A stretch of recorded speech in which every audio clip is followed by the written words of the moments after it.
doing? You shouldn't do that. That's bad. I'm like, wow, you're learning architecture. That's amazing.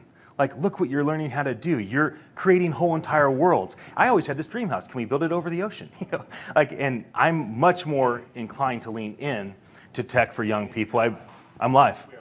Well, welcome, Internet. I'm sorry we started a little bit late.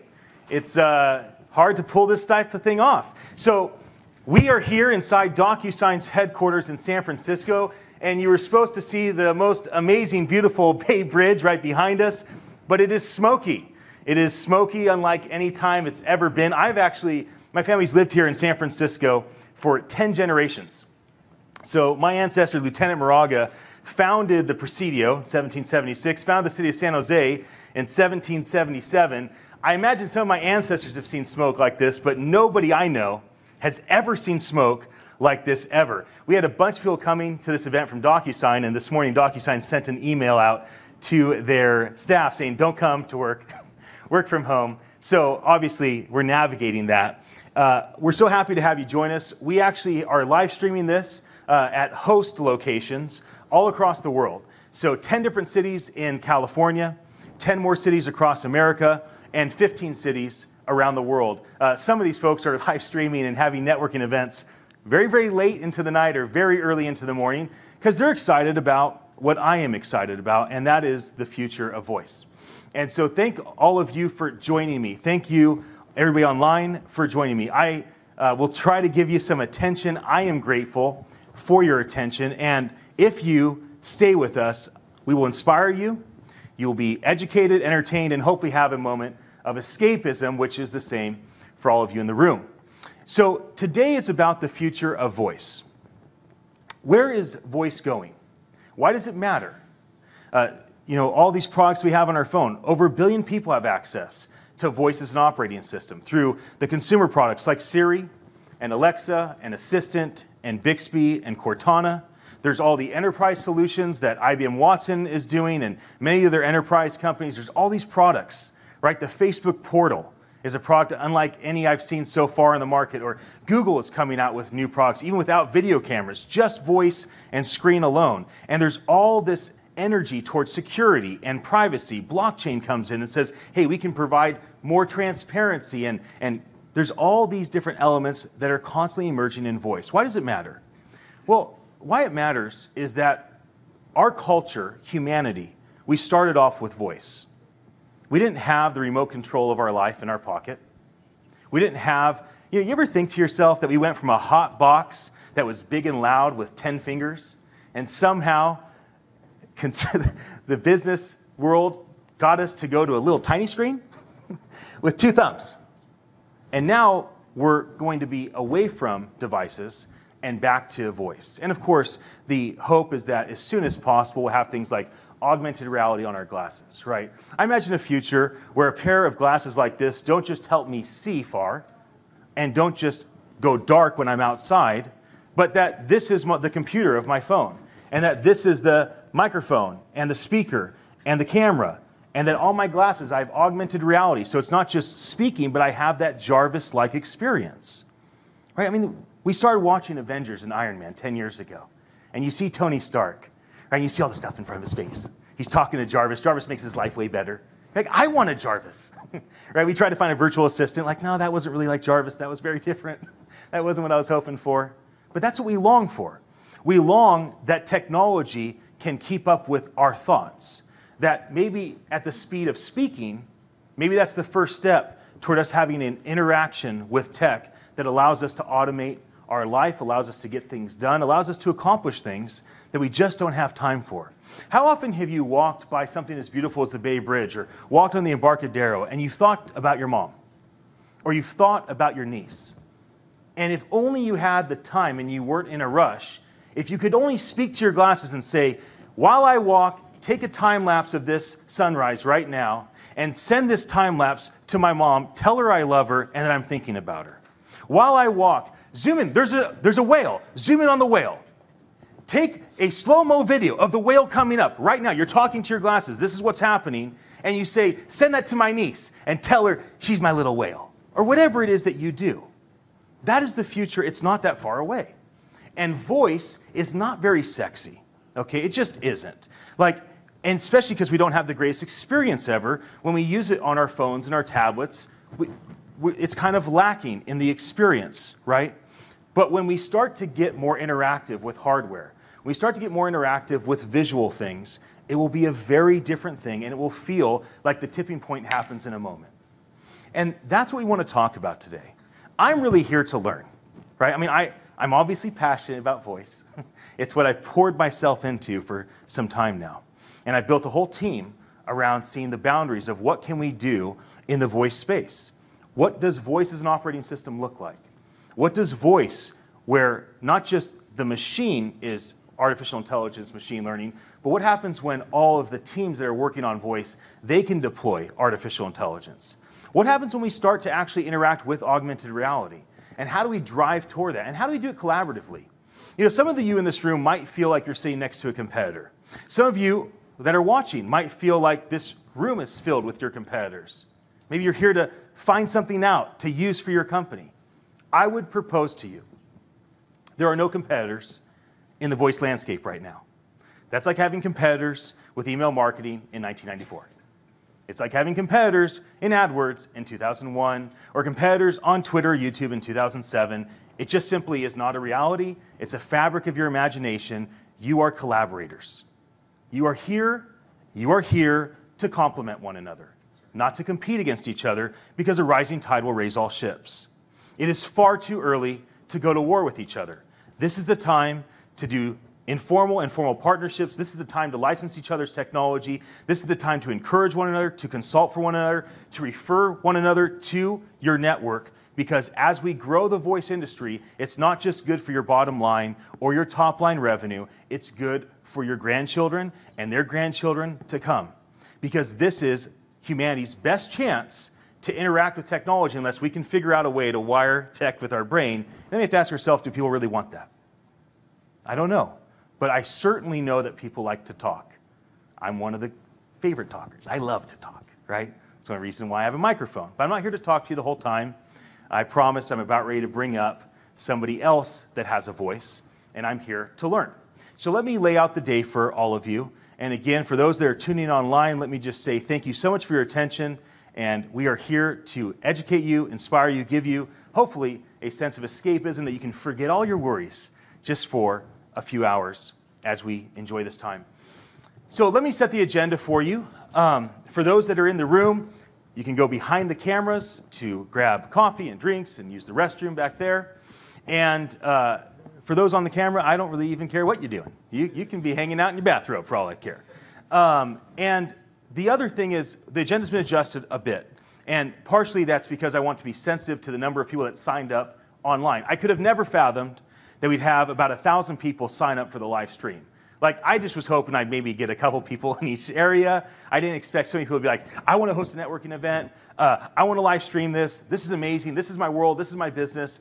So because of that overwhelming response, we're not going to take the 2 10-minute breaks I originally anticipated. Rather, we're going to end a half hour early so that all of you have plenty of time to spend hour networking with each other, getting to know one another, hopefully talking about the things that stood out to you, and hopefully getting to interact with the speakers, right? Speakers are not coming in at 2:30 to speak at 2:40 and leaving at 3 o'clock.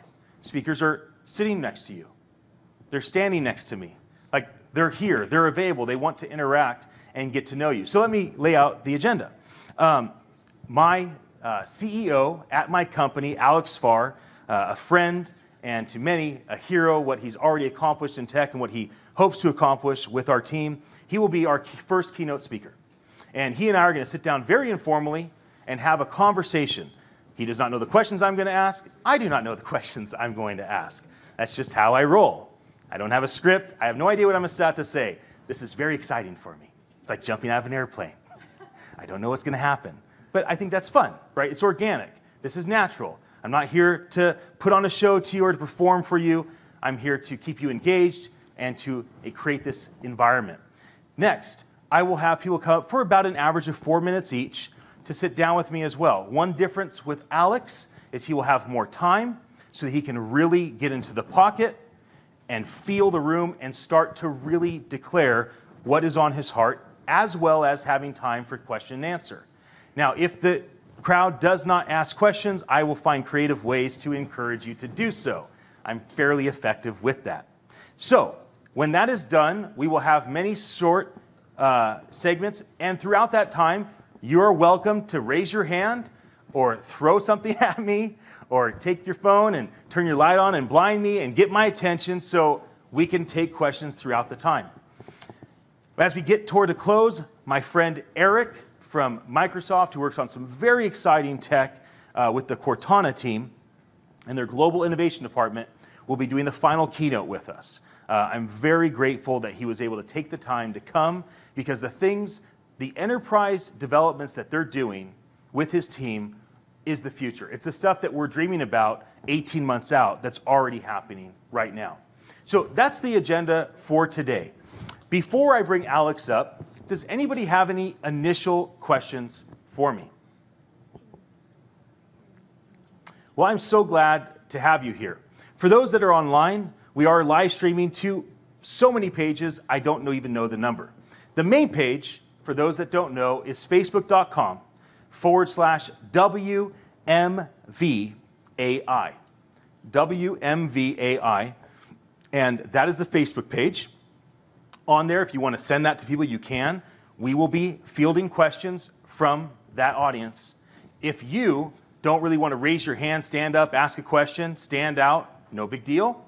Go to facebook.com, Wumbai, turn your volume off your phone. By the way, silence your phones, please, out of respect for everybody's attention. Go on there, and you can post your question right inside the comments. My team will field those questions, and from time to time, they'll let me know what those questions are. All right, well, we are going to get started then. I would like to bring up my friend and the CEO of our company, Alex Farr. Alex, please come and join me. Take a seat right here.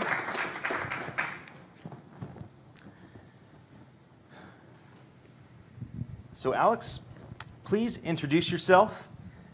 I told them a bit about what you do, who you are, but I'd love for you to have a moment just to tell them why you're excited about voice and what your background has been and what you're into today. Really nice to be here. This is the third time in my life that I've been part of something that I could not believe I had the unique blessing to be there as it was taking off. So I saw Tim Berners-Lee presentation in 1991 when there was this white page with some black text, which is kind of the way Craigslist still looks today. But I saw that back then. I said, what is this? And I went, this is going to disrupt newspapers. This is going to disrupt everything. We get to connect with each other. We get to put information and share. And I was just getting started in my life as a young man, in my career. And I tried to learn everything there was about the internet back then. And I kept moving forward.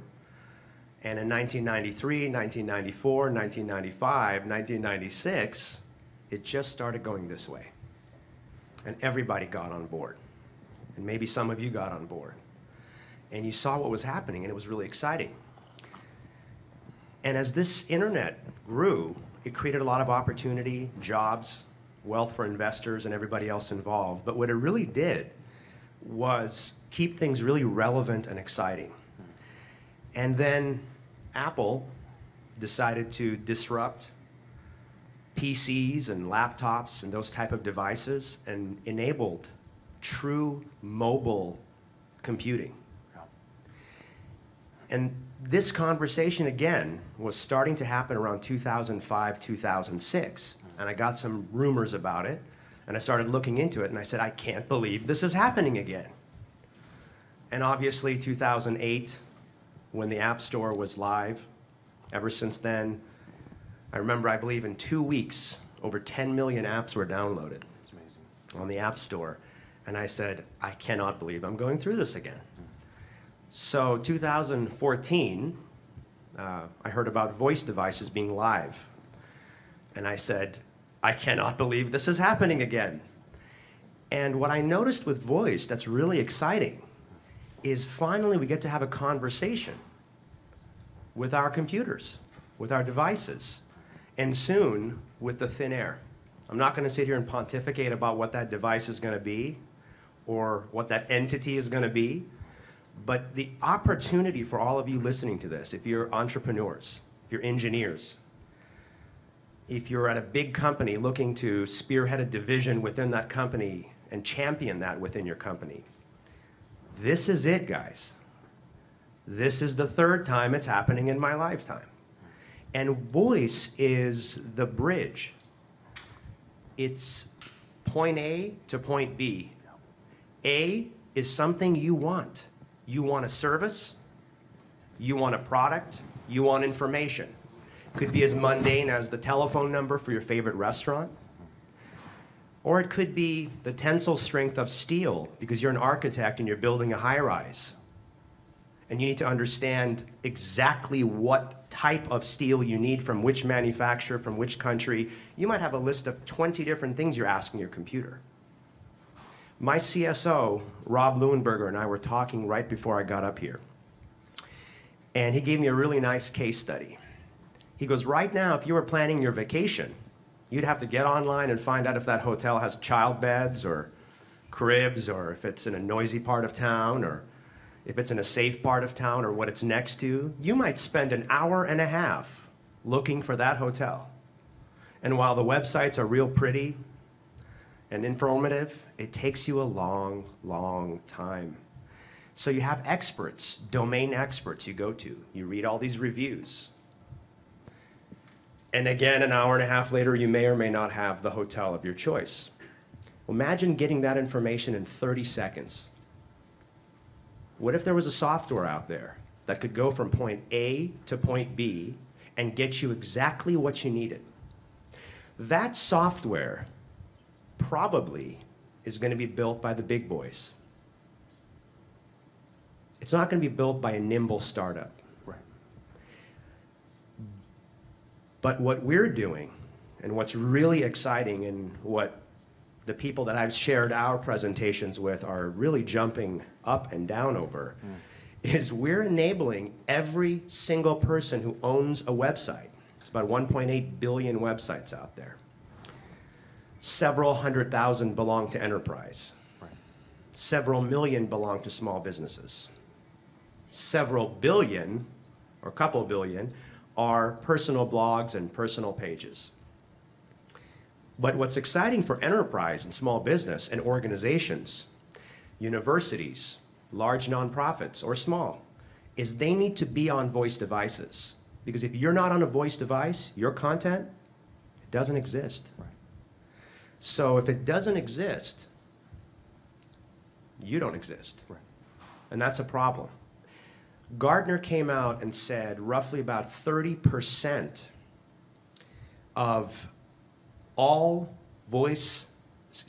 activity is going to be voice activity by 2020 and climbing. I remember when the statistics came out about mobile, my background is I've developed many of the websites that many of you use every day.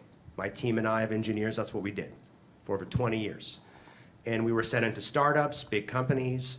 Some of the startups were kind enough to give us preferred stocks, and we were there to see them grow. We grew with them. We were honored to be there. And the big companies really gave us the framework and large engineering teams to pull off some of these audacious projects. And I've been an engineer my whole life. And I've been a programmer my whole life. And our company, we're an engineering company. That's what we do. And everybody at this company that we're recruiting right now and has come on board are just some of the best engineers I've seen. And I'm so excited to work with them because they see that, again, this thing is taking off. And voice is the bridge from point A to point B, and all your stuff, all your content has to be on voice devices. Yeah.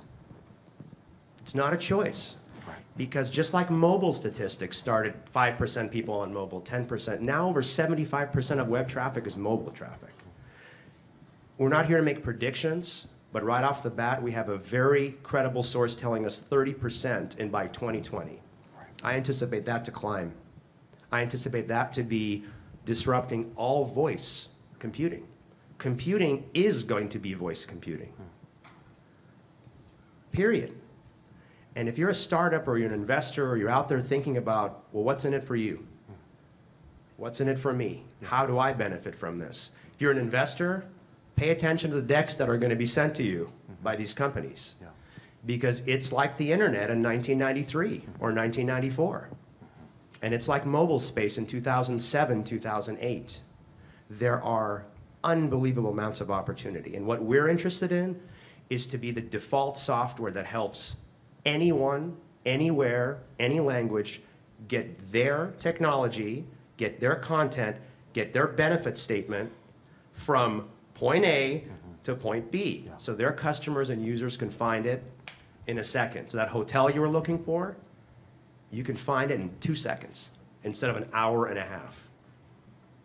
It has ramifications for every industry and every facet of your life. And it's truly an honor to have found this engineering team who are doing great work. And I looked at their code, I looked at what they're doing, and I said, this is who I want to be a part of. Yeah. So I put down my glass of wine and golf clubs, and I'm back. And I'm really excited to be back with you guys. Yeah. We balance each other out. I'm hairy. You're bald. I don't really care how I look. You do. You operate. I definitely don't. I've been waiting for you, Alex. Very, very glad that you're in my life. And honored, all of us are, honored that you would choose us because you could choose any startup. So I really am. I'm very, very grateful. One thing that you said is if you're not engaged with voice, let's say as an operating system, if you're not porting your content over, figuring out how to create skills, figuring out how to interact with people through voice, you don't exist or you won't exist. And we talked about this before. It reminds me of the days of Yellow Pages. Before there was all the independent Yellow Page books. I helped AT&T early on in my career. I was at ad agencies, then I moved to AT&T, and I helped AT&T transition from physical Yellow Page books. If you guys are local, remember back in San Jose, had an A through, let's call it M, right? And it was like an O through Z or whatever it was like split into two. I think San Francisco was the same. I remember my grandfather was famous for being able to rip the big San Francisco book apart. He's a strong guy. And I went to Yellow Pages to help them transition from physical Yellow Page ads, which for those that don't know, like, you know where Lyft is at? The pink Lyft truck is on the freeway. Was built Bell Plumbing for like 40 years, for those that are local natives. Bell Plumbing spent millions of dollars in Yellow Page advertising every month. They had the 2 full-page ads in the very front of every single phone book you could possibly imagine. So I come into Yellow Pages, and my goal was to understand the industry and then to help them transition to digital. So I started selling the first websites. I started selling Yahoo AdWords. I think it was like Ask Jeeves was search engine. I mean, we were doing some stuff that's not really around anymore. And I remember the older guys that had been in the game, and gals that had been in the game for a long time with Yellow Pages. You know, you walk in and you tell an attorney, hey, the price is going up from $78,000 a year to $89,000 a year for you to keep the exact same ad. Like, people didn't like that necessarily, but they had a monopoly on advertising because that's where people's attention were. And let me tell you, it doesn't matter what you think, what you like, respectfully, graciously, it doesn't matter. What matters is where the market's attention is at. Today it's social media, it's mobile apps, it's modern websites and web apps. Soon it will be voice. Then it will be augmented reality. That's just where things are going. Back then it was Yellow Pages. Right? There were no cell phones. I used to stop a payphone. And I remember the guys would tell me back in the day what they would do is if somebody gave them attitude, they would rip the Yellow Page right out of the book. And they'd say, you don't exist. And they'd walk out the door. And these attorneys are running out. They're yelling at him. They're cussing. I'm going to sue you. But everything, always the same thing happened. All right, I'll pay them extra money. This is a monopoly. That already was manifested in our culture 25 years ago. When if you're not here, you don't exist. It is very reasonable to say that if you don't have a strategy that is executed well on all devices, not every phone, I mean all voice devices, all voice software platforms, if you are not executing well in the near future, people will just not know about you. You will just simply not have their attention anymore. And wherever you're putting your money, your energy, your time, your resources to get people's attention today, especially if it's old school, print, TV, banner ads, which really are not a bargain. That's a nice way of saying it. But even all the things that are a bargain today, Facebook ads, Instagram influencers, Instagram stories, telling narratives, making documentaries and gaining the world's attention, those things that work today, they will work less and less as we become less device focused. I'd love to hear your thoughts on that. Well, what's really interesting, what you're saying is, look what we're doing for Amazon, for Microsoft, for Google, for Samsung. These companies are really relying on these voice devices to be a big market driver and create a new market. That's what these companies do. They create markets and opportunities for the rest of us, and we're very grateful to them for that. We are trying to make it easier for every single human being to bring their content to their devices. What does that mean to those companies? We are adding value to these devices. We're making these devices more relevant. When the device is indispensable, people would rather spend money on their cell phone plan bill at the end of the month than sometimes their health care. Right. Well, the reason I share that is because voice devices are so easy to work with as long as the content is easy for them to find. Right. If your content is easy to find, that's what we're doing, Yep. then you can actually make and add value for the biggest companies in the world that have created this opportunity for us, for which we're very grateful. And then it creates all these opportunities for nimble startups to come in there and say, I want to solve that. I want to solve this. I want to add value here. This is my niche. And I respect that. And I love point solutions. And there's going to be plenty of point solutions. I've had a chance to sit down with a few startups in the last couple weeks. I haven't even told you, Ian. And I'm seeing some of the point solutions that are coming, and I'm going, this is unbelievable. And we love point solutions. There's plenty of market for that. Yeah. But what we're really interested in is the whole thing. Yeah. We want the whole thing. Yeah. We want to be useful to everybody. And this software that we've built hopefully can do that. Can make the devices more relevant, can make your lives better and easier. You can find that hotel you want in 1 second or whatever business question you have in 2 seconds. And then the device companies are happy. Yep. The search companies are happy. The hardware manufacturers are happy. If we can add value to that supply chain, point A to point B, then we can all win together. That's good. Yeah. We're going to transition to take some questions. So I'm going to start with one question from the audience, and then I'm just going to kind of tune in off and on to the Facebook feed. So I'm going to give the crowd 3 seconds to ask a question, or I'm going to have one of my friends ask a question. Yes, please stand up, say your name, where you're from, let us know who you are so we can interact with you afterwards, and ask the question, please. Loud. I'm Anthony, I'm from Pleasanton, and I'm just a retail investor. Great, welcome, Anthony. Thank you. Thank God. So you mentioned that you're making our lives easier with your software, but how often when you do creating a company with the pipeline of developing your software, do you think of protecting your consumers' data? Like example is you might be trading like our data for just your way of access for information, making lives easier, but how often do you protect that?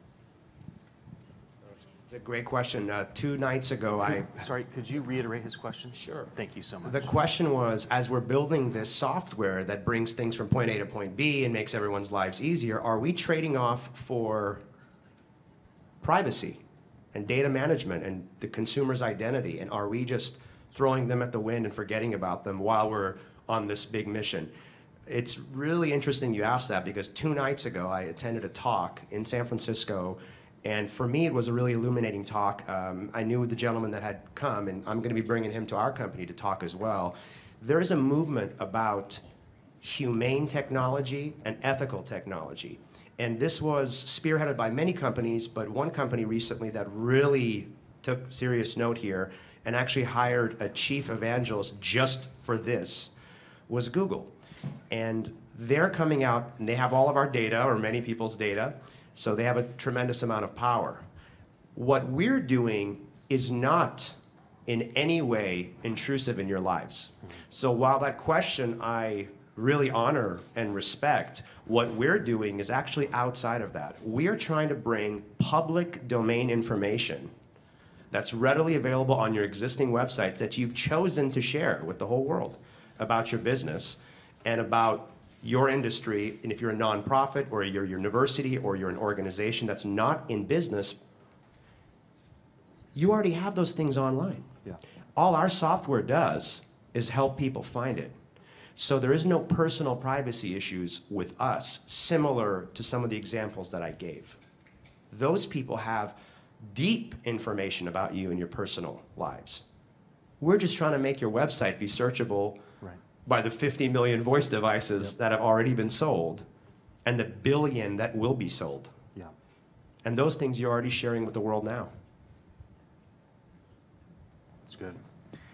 For those that are watching online, please post your questions to the live video at facebook.com/WMVAI.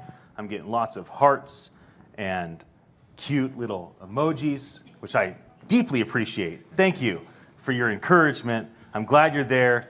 I want your questions. Yes, sir. Hi, my name is Joe. I work for a venture capital firm called D&A Partners. Welcome. Thanks. We're a seed investment firm. We invest in the United States and China. Today, I'd like to discuss the notion of operating systems, which is the discussion today, and how does the company Nuance fit into what the definition of operating system is for voice? That's great.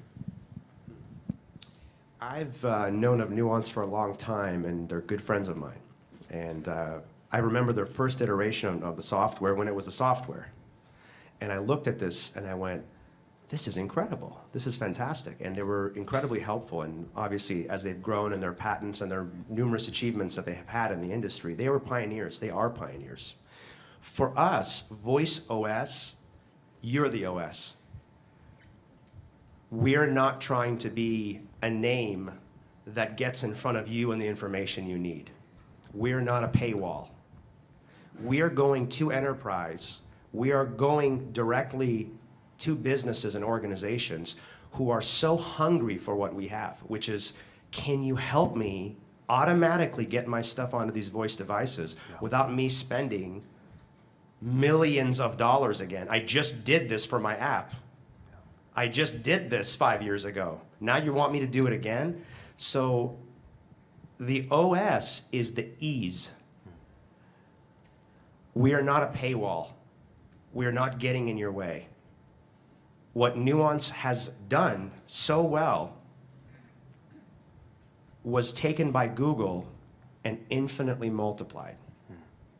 All we're doing is helping individual business owners and website owners and content owners to be able to say, I can now benefit from this in an automatic way. I'm not just interested in point solutions. I'm not just interested in one-on-one engagements with enterprise. We value that. We have several in our pipeline right now as point of concept and proof of concept that we're doing. That is not the type of engagement I want. I don't want to sell a piece of software, you use it one time. This is the fabric. This is the highway we're trying to build from New York to San Francisco. We're trying to build this highway for everybody to drive their own cars. We get out of your way. That's good. I would welcome you to give input on your question if you'd like. So if you wanted to say something about your question, please stand up and go ahead and do that. Obviously, brevity is very important. Thank you. Yes, in my question I stated, for today's dialogue, the operating system of Nuance. And I'm not technical, but majority of the technical people have shared with me that the majority of the 5 voice technology companies that are on top of the Nuance operating system. So again, for brevity, today, majority of them. Today, the definition of operating system today and the discussion of Nuance, not necessarily for your company. You have to understand where this industry is right now. there's an article that just recently came out, and we all looked at it last night, if you remember, Ian. Yeah. It said there are XYZ amount of websites in this world, and that number was just a tad under 2 billion. And the other follow-up conversation was none of them are on a voice operating system. Right. These are huge statements for a journalist to make.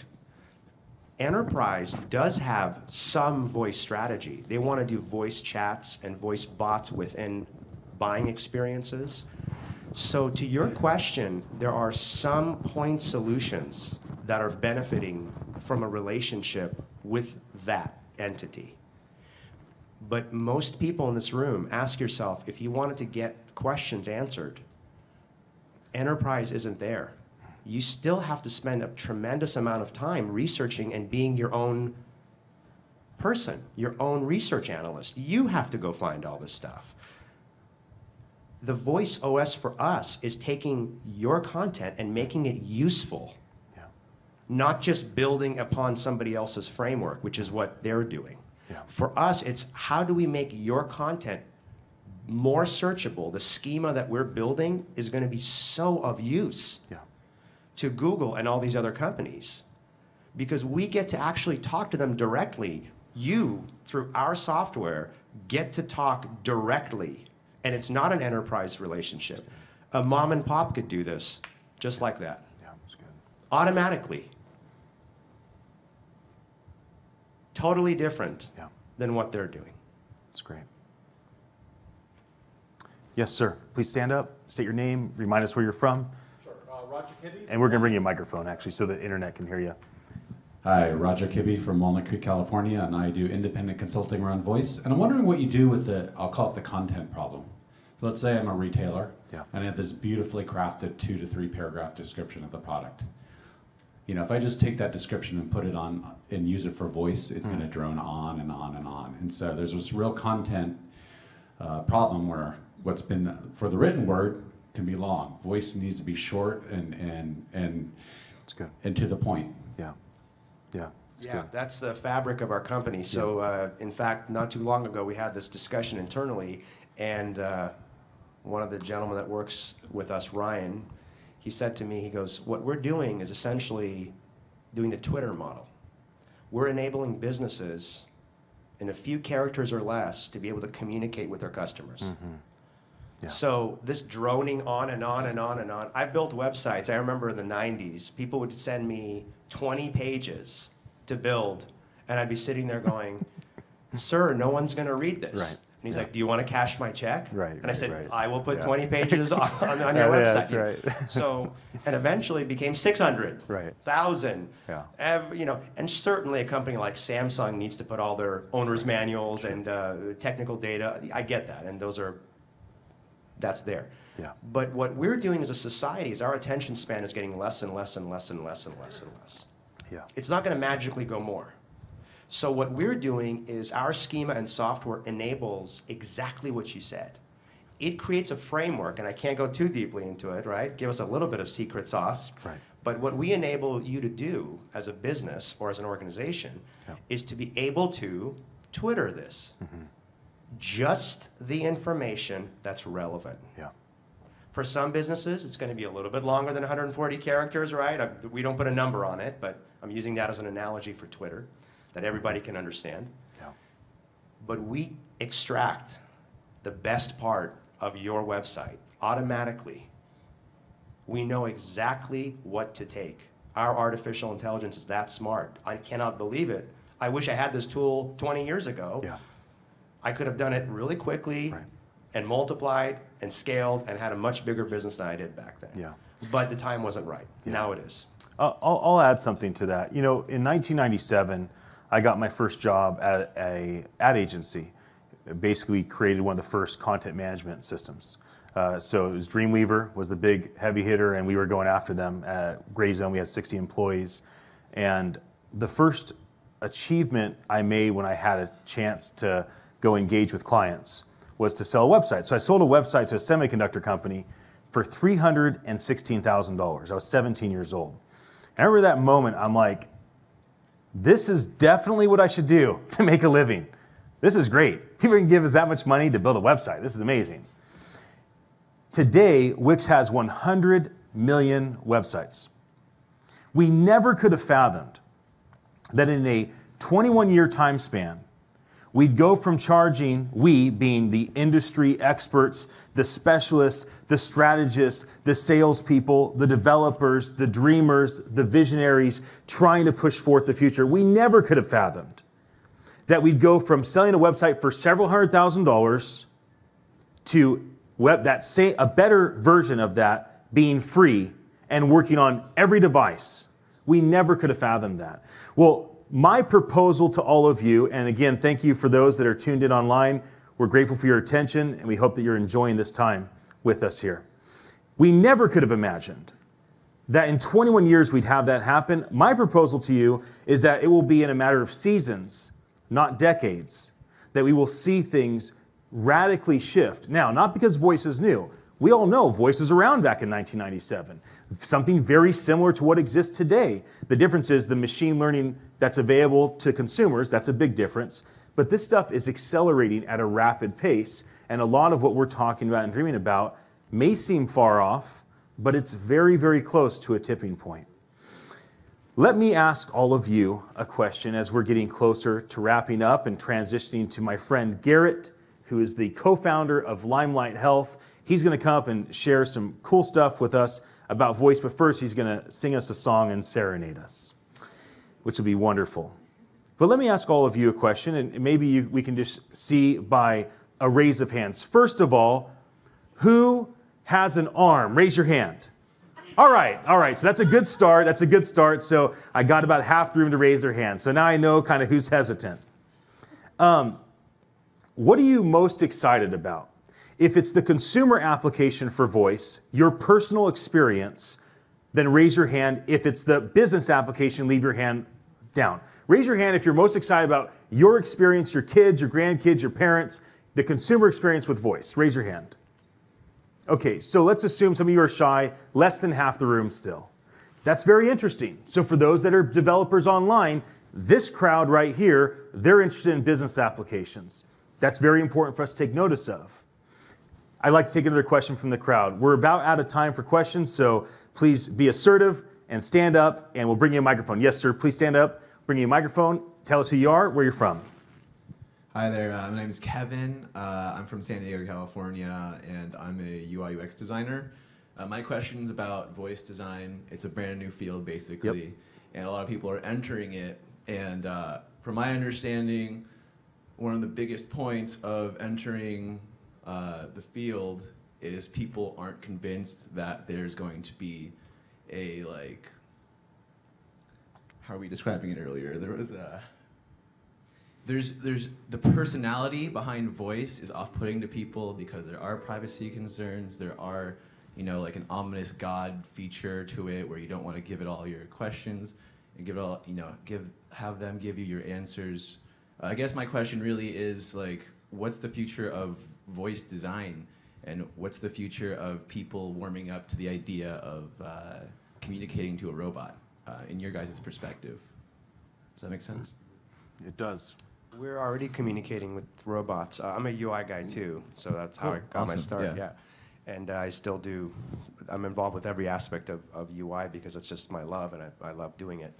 It's fun for me. So it's a great question. We already are interacting with robots, so to speak. These adjectives, these nouns, these words that we throw out, right? A robot. There's a little bit of a pejorative intent when we throw out these words, like it's a bad thing. And if it makes my life better, if it makes my family's life better, if it makes your life better, and it makes your family's life better, then maybe it's not such a bad thing. Now, I'm not one of those people that is pro this or I'm against that. I'm not a polarizing figure. I'm a person who finds the middle ground. Like, what's the benefit here for us? And I focus on that. And then I understand what doesn't work for me, and I just reject that. I don't want that. I don't go there. So in terms of a robot, that, like you say, let's look at it this way. Voice UI is really interesting and sexy right now. Really interesting. So for your career, where you are, my goodness, it's unbelievable. You're the front lines. You get to create the schema. Imagine that. It's really good to hear. Yeah, so you are a visionary. So if you're any coders out there that are, and I know many are, programmers and developers, I cannot pump you up more. There's nothing for me to say. Look at the common sense. This is the beginning of this. You get to create the schema. What you're doing is the fabric of what we're doing in the entire internet. So 2001 was the first time there was anything like a responsive website, and Audi.com was the first people to do it. 2001. 8.5, 9 years later, it started to be more ubiquitous. It got taken to the next level. That's good. What happened in 2001 was nothing like what happened in 2010. And now responsive web design, as you know, is just what you do. Standard, yeah. So if I were to throw out a number based on my experience, it's just one man's experience, is this. We're right around 2007, 2008 for responsive. In terms of right? So you have about a year or two to figure this out before somebody else does. So get excited and do it. And win. I like all of the UI UX designers to stand up. So along with you, is there anybody else in the room that is a designer, UI UX, graphic designer? Anybody else? Stand up. I want to call you out because I want you to understand something. There's not a leader right now. There's not a Johnny Ives. Do you get that? Nobody has set the tone or been the forerunner in this. A lot of people have tried. They are trying. There's teams. There's brilliant people. But anybody can emerge as the thought leader, as the forerunner, as the person that sets the tone for how billions of people interact. So for those that are watching that are designers, I challenge you and I encourage you to take advantage of this moment. It's a once-in-a-lifetime opportunity. I just want to say that before we transition to music. You guys can take a seat. Alex, thank you. Man. Any final words? I'm just honored to be with your team. And we're honored to have you. Yeah, and all the people that are coming aboard one by one, I'm just pretty impressed with these resumes. I'm very grateful to be a part of this company. Yeah, we are too. Okay, I'm going to call Garrett up.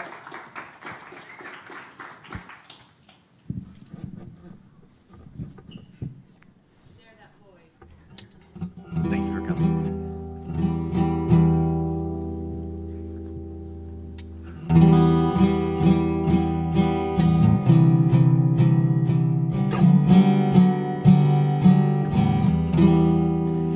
Rising up, back on the street, did my time, took my chances, went the distance, now I'm back on my feet, just a man and his will to survive. Yeah, yeah, yeah, yeah. Yeah, yeah, yeah, yeah. No. So many times it happens too fast. You trade your passion for glory. Your grip on the dreams of the past. You must fight just to keep them alive.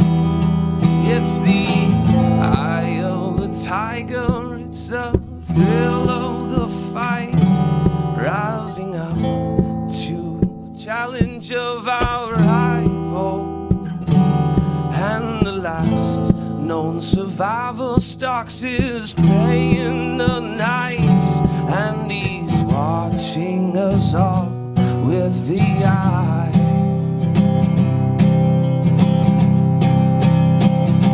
Oh, the tiger. Oh, yeah, yeah, yeah. Yeah, yeah, yeah, yeah.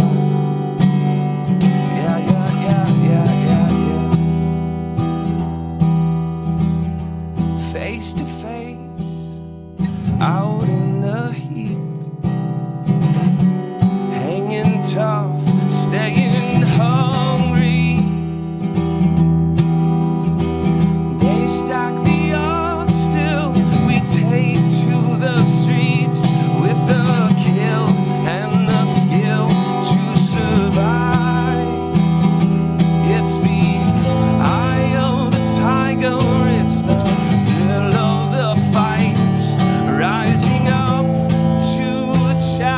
of our rival, and the last known survivor stalks his prey in the night, and he's watching us all with the eye of the tiger. So get up off the ground, get up off the ground, get up off the ground, get up off the ground, get up off the ground, get up off the ground, get up off the ground, get up off the ground.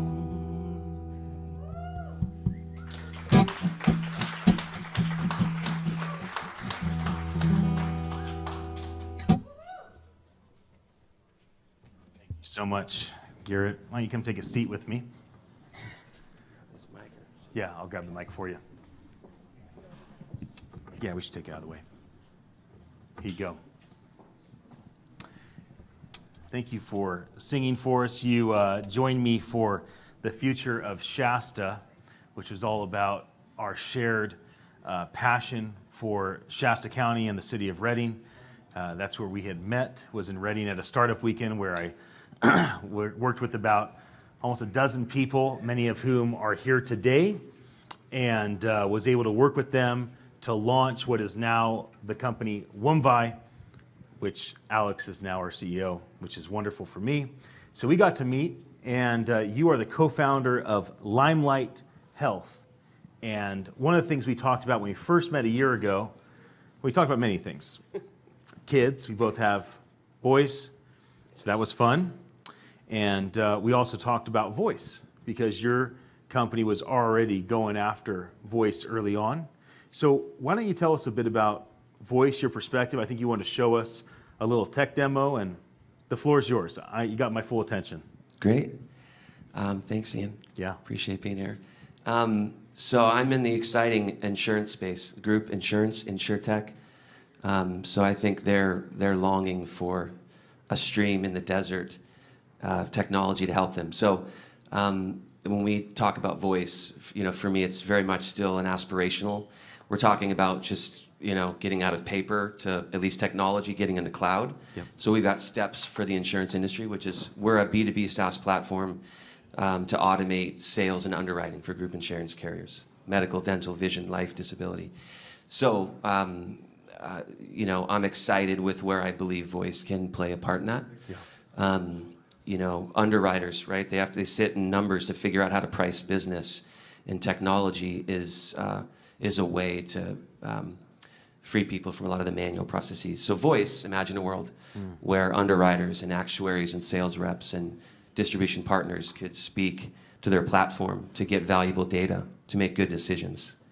It's a whole new world, so I get super kind of excited to talk about it. I've got a prototype, an Alexa skill that Alan, our CTO, good co-founder, dear brother of mine, put together. So it's got some real data hooked up, and we're excited. So Good. Yeah. You want to show it to us? I'd love to if you're okay with that. Yeah, we're absolutely okay with that. So it's a prototype, all right? So it's real data. It's a sampling of real data. We have a platform, again, where we're running quotes for large insurance carriers and brokers across the U.S. right now. So it's a sampling of real data, which is really exciting. So Alexa, open QuotePad Analytics. Welcome to QuotePad Analytics. You can select any of the following QuotePad environments. 1. Core. 2. All environments. Which one would you like to hear? 2. Analytics. Would you like to hear older analytics? Yes, please. Analytics 1. QuotePad Consolidated Environment Analytics. In the last 24 hours, 625 renewals were processed with an average group size of 27 and an average annual premium of $68,599. This year there have been a total of 42,851 groups quoted this year between renewals and new business. The total annual premium quoted is $8,725,753,956. There has been a total of $82,582,008 sold premium this year. You have reached the end of the analytics. You can choose any other environment, or restart the analytics. Oh, we're good, Alexa. Appreciate that. And is that analytics on your company? Yeah, it's a sampling of our platform. Okay, so I think a lot of people are wondering, are you guys raising money?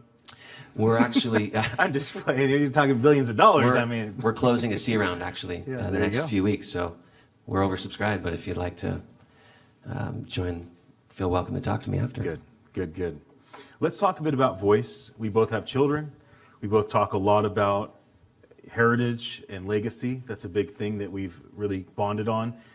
The next people that are coming up is your son, that's 15, and his friend, Griffin, that's also 15, who have been with us kind of as interns for the last year, helping us with market research, actually telling us what people want, because we're not necessarily as native to voice as they are.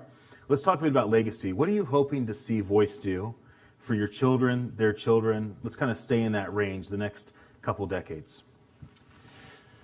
Well, I'm excited to, for my son, I've got a 17-year-old too, my daughter's 12, so exposing them to this conversation I think is really important, to collaborate together with them and to enter into their world, meet them where they're at. So when we think long-term, I think it's a wide open landscape. I've yet to fully wrap my head around where we might be in 10 to 20 years. Yeah. But I'm confident in my son and my children and their friends to figure it out. Yeah. And we'll support them and hand off the torch. Yeah. So, how do you think parenting will be different in 15 years when your kids start having children, based on the way people will likely deal with technology, interact through voice? Wow. That's a big question. I don't know. I honestly, I'm transitioning to a new phase where my kids are all pretty much self-sufficient. So I'd ask you to open up the dialogue, and I'd probably bounce off you my thoughts. Well, I think parenting is going to be different in that we're going to have a much quicker way to engage with each other, and we're going to have a lot more transparency. Both privacy and security will rise, but also diminish. There won't be secrets in the same way that there is today. There'll be a lot more knowing and a lot more light, a lot less darkness, not just because of voice alone, but because of where all things in tech are going. So I do think it's going to impact our kids' parenting. I think they'll be able to communicate more easily, not just with tech, but with people. Yeah. And I think we'll have a lot more knowledge to parent well. So let's go back to business. A lot of what you do is strategy and sales for Limelight Health, going after the right partners, the right clients. So talk to me about how you see voice changing things quickly. Like right now, having analytics, you're in your car, you say it, it reads it all to you, you don't have to read anything. And how about in the next season or two or year? Like, talk to me a bit about business application. Yeah. So again, we're B2B attempting to, in the group insurance world, right? The problem without technology is you can't be present with employers and make good decisions, or with employees. So the value of voice, it's a workflow with different users involved in this process. So to leverage voice to say, hey, how many renewals coming up, which groups are at risk, and you've got voice telling you and you're on the fly, that is allowing you to focus on what you need to in the group space. So I think it's going to help the workflow and make it a much more enjoyable, where we don't have half of the people leaving the insurance industry. It needs to be revitalized, I think, and reimagined. It's good. So it's good. And we're excited, and we're telling that vision because we think it's coming. Great. Here's your market research moment. You have a question for the crowd. How do you guys think voice could be leveraged in the group insurance? I mean, a lot of you probably have insurance. So what would be a good experience for you from your perspective for voice to be leveraged in the ecosystem, the world of group health insurance or dental, vision, life? This is your chance to affect products that Limelight Health and their other peers can create. Please, in the back. Yes, ma'am. I'm going through open enrollment now, and isn't that fun? Comparing all different kinds of plans and what they offer and the costs. It's really overwhelming. So I don't know how you would get there, but that is what I would love to see, some way that that's easier. It's great. Thank you so much for sharing that. I saw another hand right here. Did you want to share something? Sure. Thank you.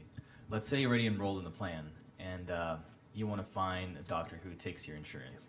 But not only find a doctor who takes your insurance, but also based on the reviews, their ethics, the quality of work, and you want a specific thing done, and that's something could narrow down for you. If that makes sense. Yeah. Yeah. A lot of it's in the consumer. Like that's where it's helping that consumer experience. Where we're really focused too, just like to call out, is the recommendation from to an employer, right? Because you're downstream where you guys are enrolling, but before that decision's made, where we're focused and thinking is on the employer decision. So an employer can say, what's the best decision for a dental plan for a tech company in San Francisco? Yeah. Boom. And we tell you what plan that everyone's on. Like that's how we'll leverage it, but this is amazing stuff because you guys are totally right. The recommendation is huge. Yeah, it's great. Thank you so much for joining me. Thank you for singing. Can you introduce your son and Griffin? And then they'll come up, and I need an extra microphone for my friends that are coming up right now. We're going to skip the one more question. There'll be lots of time for questions. I want to stay on schedule. Please excuse me for that. But I can't wait to have you ask another question. Sorry, but schedule for me is very important because once I lose it, it can get bad. So please introduce Gabe and Griffin. So this is my middle son, Gabriel Justice Michael Vigors. He's 15, and his close friend Griffin. And I've done a number of startups with Gabe, Justice Bow's bow tie company, and he's had the honor to hang out with you and learn more about technology and voice. So it's been fun. Yeah, it's been a blast. All right, guys, come on up. I'm glad you're here. Okay, so this is your chance to affect the voice industry. You are the only people under 20 that will be interviewed today, and I anticipate that these next 3 to 5 minutes will go down in history as long as you guys show up. Are you ready to show up? Yes. Because people are ready to listen. Okay, so tell us how you use voice right now. Each of you fire off 15 to 45 seconds. How do you use voice right now today? Okay, so when I have something to write at school or something, I voice type. I know we're not allowed to do that, but I do that a lot. Like I speak into the Google Docs, and it does whatever I want. I say comma, it adds a comma, everything, autocorrects, everything's a beautiful thing to use. It's awesome. Saves a lot of time. I do that a lot. That's great. Mm-hmm. How else do you use it? We talked about studying for school, mathematics, research. Talk a bit about that. I have an Alexa. I have one of those, and you just ask it a question. Bam, answer for homework, done. It's awesome. Next question. Ask question. Bam. Next one. That's beautiful. Moving on. All right, Griffin, talk to us about how you use voice. I use it in most of the same ways as Gabe. I set my alarm every morning using my Alexa. I use it to remind me to do my homework, my chores, and things like that. Does Alexa ever randomly tell you what an amazingly manly voice you have? No. We talked about ordering products or flash briefings on brands. So why don't you guys talk to us a bit about, like, what's your experience with flash briefings? Why do you sign up, and why do you get rid of them when they don't give you value? I think the closest thing I have to a flash briefing would probably be the Snapchat, and you can subscribe to their little things, and that's how I get a lot of mine. It's because it's very simple. You just click, tap through, and I think you could do that through voice as well. Awesome. I use a flash briefing in the morning to get the weather and like news stories that come through and daily facts like that. That's great. We met about a year ago at the Startup Weekend. I came to do kind of an inspirational talk. Then I pitched the idea for what is today Wumvi. The two of you, along with another dozen or so people, that many of them are still with us now, joined us. You guys have helped us with market research, and it's been a joy to have you involved because so much that you've taught us. And let me say that right now to the live audience, all around the world, and to everybody sitting here. There's so much you can learn from the younger generation. I'm not talking about just your niece and your nephew or your kids that may not be as connected. Find young people, guys and gals, that you can honor and respect, to humble yourself, to learn from them, because they will make you and your product and your services and your customers' experiences way better, because they actually know how to use the stuff, because they talk to Google Docs and everything is done automatically and you don't. So they actually know how this stuff works and what is needed. What product or products would you like this room and the folks online to be working on and creating? What do you wish existed right now? I would say I would want something to, like, say if I wanted to tweet something, but I didn't want to take the time out of my day to go through Twitter and type it. So I could just ask, like, hey, Alexa, tweet this, and it would search it up, put it on my Twitter. That's great. Does anybody know of a skill or a Google Assistant or anything like that that does that right now? If you do, tell us.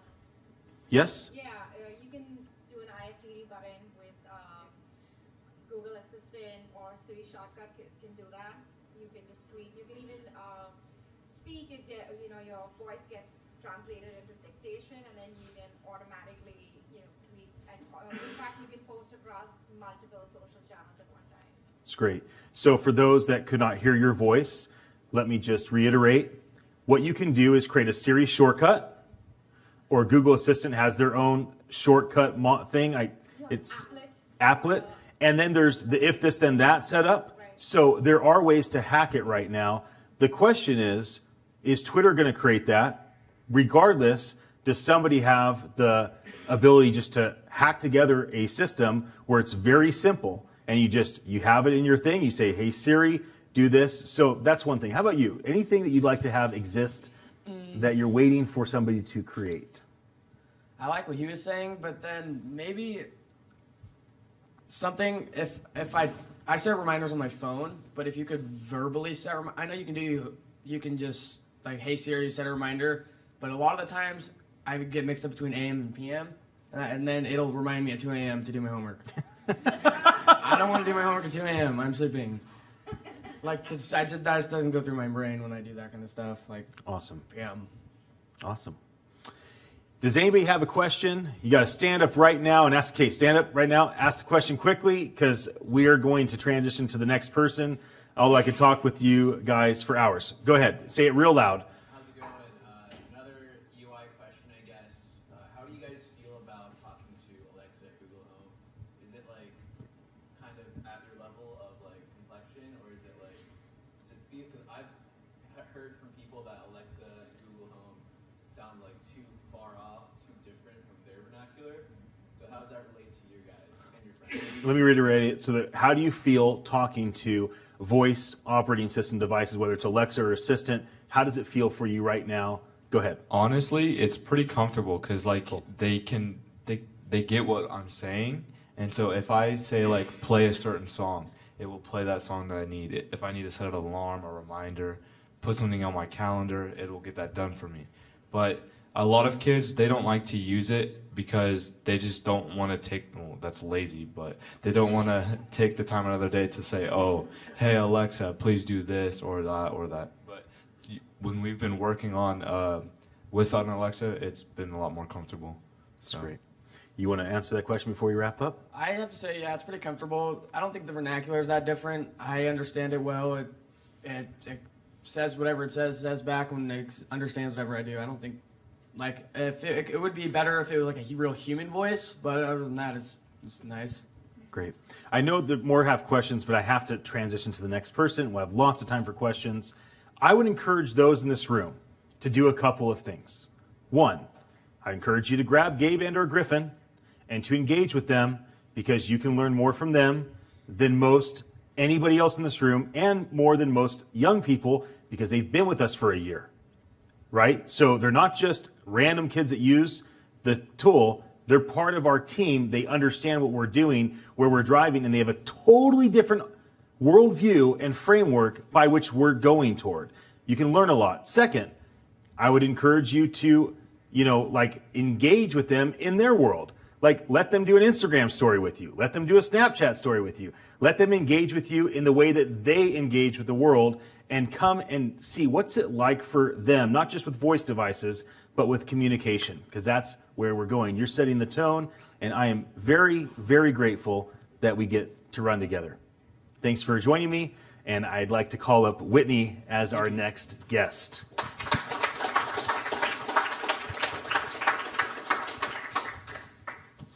Hello, Whitney. Hi, howdy. I'm so glad you're here. Thank you me for driving too. down from Reading. Yes, sir. You were one of the original Wonder Women, That's correct. right? So when we started, that's right. It's here for all the Wonder Women in the room, those that know it and those that don't. When we started a year ago and we all met each other, there were the Wonder Women, the Mighty Men, and the young guys. They were the Valiant Voices. I like to brand people. So, it seems to work. So, Our men are very mighty. Yes. Yeah, and we're pretty wonderful. You are. Yeah. So tell us a bit about what drew you, because your background is art, creativity, dance. You run a dance company in Reading. And what drew you to even go to a startup weekend? What drew you, of all things, to jump into a team that was going to run after, voice a year ago when it still was earlier than today? Like, give us a little background. Okay. That's fun. Startup weekend. I think that it's just super, super important to be a learner for the rest of our lives. I think everyone in here is a good example of that. And being a small business owner, I just needed to learn. So I was going to be around much bigger people than me. And I think that's important to continually upgrade the size of your friends and always be willing to be small. Yeah. And so, that was my effort in that weekend. And then joining you guys and your team, mostly your charismatic personality. And however, I could see that you could see things I couldn't see. And being a part of kind of the artist, maybe I'm surrounded by a lot of the hippie types, and I might be one of them myself, deep down. We tend to go anti-technology, and I think that ship sails, and we miss a lot of really great innovation that's actually really beneficial for our art form and our careers and our futures. So. That's good. For one thing that you and I talked about earlier today is, like, if Alexa could sing, if Assistant could dance, like, what would that look like? We even grabbed Siri and we're like, "Hey Siri, can you sing us a song?" She's shy right now. She's very shy. She didn't want to do it. We asked her to dance for us. She said, "Absolutely not. I'm not moving my feet." But does voice have a personality? Does voice have emotion? Can voice, talk to us about that as an artist? Yeah, I was hoping Siri would sing for me, because then I would dance for you guys. Oh, but that'd be so too bad. bad. I know. Oh, Alexa sings? Okay. I do have Alexa. I'm almost willing to try it. Oh my gosh. I will say, I think one thing that is available to us now, but it's going to get better and better, is just the ability, like as a choreographer, for example, the task of finishing, I'm in a creative flow, I'm in a creative zone, and I have to stop right now. I'm thinking about the formations, I'm thinking about everyone in the space, but I have to stop and go to the back of the room and turn off the song, and then come back to the front of the room and think about, so if I can just go, boom, hey, stop here, go back to 30 seconds. If I can just be in my flow, that kind of efficiency for me is really, really wonderful. That's something that would be really wonderful in voice if it's a little bit more automated and a little more accessible to artist types. I think the music thing in Alexa and everything, that's a wonderful feature, but I think efficiency in general is what I'm really attracted to. I'm a mover. Talk to us a bit about efficiency and how you see that being implemented through voice. Yeah, so I'm the kind of girl that actually doesn't even like to take a purse into places, because I love ergonomics and I love comfort and I love movement and I love being able to own my space and not be really bound by devices or belongings or anything. So voice is so exciting, and that's a growing thing. I think we're really learning about the importance of taking care of our bodies. So I think that getting unglued from little stress injuries and multiple habit overuse and all of that, I think that's really exciting for humanity, so we can move because voice is right here. It's attached to our face. We can get our hands back, you know? Our hands and whatever we do that's really mundane and actually really time consuming and not beneficial to like a thriving human life. Computer, right? So many things are going on in people's bodies from sitting and doing computing, and we know that for years now. So yeah, I just had somebody online tell me to sit up. Sit up So straight. it wasn't good for my it wasn't good for my back. So yeah. Next time I want your opinion, I'll ask for it. But that time, I'll go ahead and respond. We can talk later. Because about posture. why not? You know, it's good advice. I like to take good advice, but don't be encouraged, Jerome, whoever you are. That's the only advice I want from you. I don't want you to tell me with more things. Question, and then we'll transition. You are several things. You are a small business owner. You are an artist. You are an athlete, amongst many things. What would you like to see the voice industry, those in this room, those watching online, what would you like to see them think about creating for you in one of those areas or holistically? Okay, selfishly speaking, I would love to see, okay, this might sound really niche, but I would love to be able to talk, it's going to be multiple platforms in science and technology, but for performance, for athletes and dancers, I would love to be able to interact with something that can see I can ask what's going on in my body today, like where am I carrying tension and what, like all of that kind of stuff, but that'll be voice and like many other forms of technology. So that would be really, really cool. Yeah. And then probably what I was describing with you about music and the ability for those platforms to be smart enough to know what I'm saying, right? And we'll get there. So that's good. It's exciting. Thank you so much for You're joining welcome. me. Thank you. All right. I'd like to ask Ted Haas to come up. Ted, amongst many things, is the brand evangelist for Transform Our World. He's been with Dr. Ed Silvoso at Transform Our World for over 20 years. And you are a wonderful friend to me. You've been an incredible encouragement to our team. And a lot of what we started to create was around your needs and your organization's needs. Thank you for joining me. Tell us a little background about yourself and your family, and then I'll go into a couple questions. Well, I'm 6'9", and I play basketball, for those of you who are curious. I'm a husband, and for 22 years, I have 4 kids. We live in South San Jose, and I work with this organization, Transform Our World. I'm a social entrepreneur, and we're a social entrepreneurial nonprofit and based in San Jose, working all over the globe, helping people set together on a common goal and work together to transform our world. It's great. The leader of Transform Our World, Dr. Ed Silvoso, has 6 international best-selling books, yes, many of which are in multiple languages. You and Ed came to me early on, before I ever even went into the startup weekend, and said, hey, we have needs, and one of our needs is our new book is exploding all over the world. We need to get this book onto Amazon Alexa. We need to have this book in multiple languages. Well, we didn't say that. We said we needed influence, and you told us where we needed to get it. I told you how to get it. Well, you know, sometimes my memory, I put my words in your mouth. So that's all right. That's all right. It's not on purpose. It just is the way I remember things. The point is, we went after this for you to get Ed's content on these devices, and it's been a fun ride. Tell us a bit about what you've seen with that and what you'd like to see happen in the future for Dr. Silvoso and others like him that just want the world's attention so they can influence them. Well, Dr. Silvoso and so many like him have a very powerful message and very, very helpful, very impactful, and we see this impact over and over on people.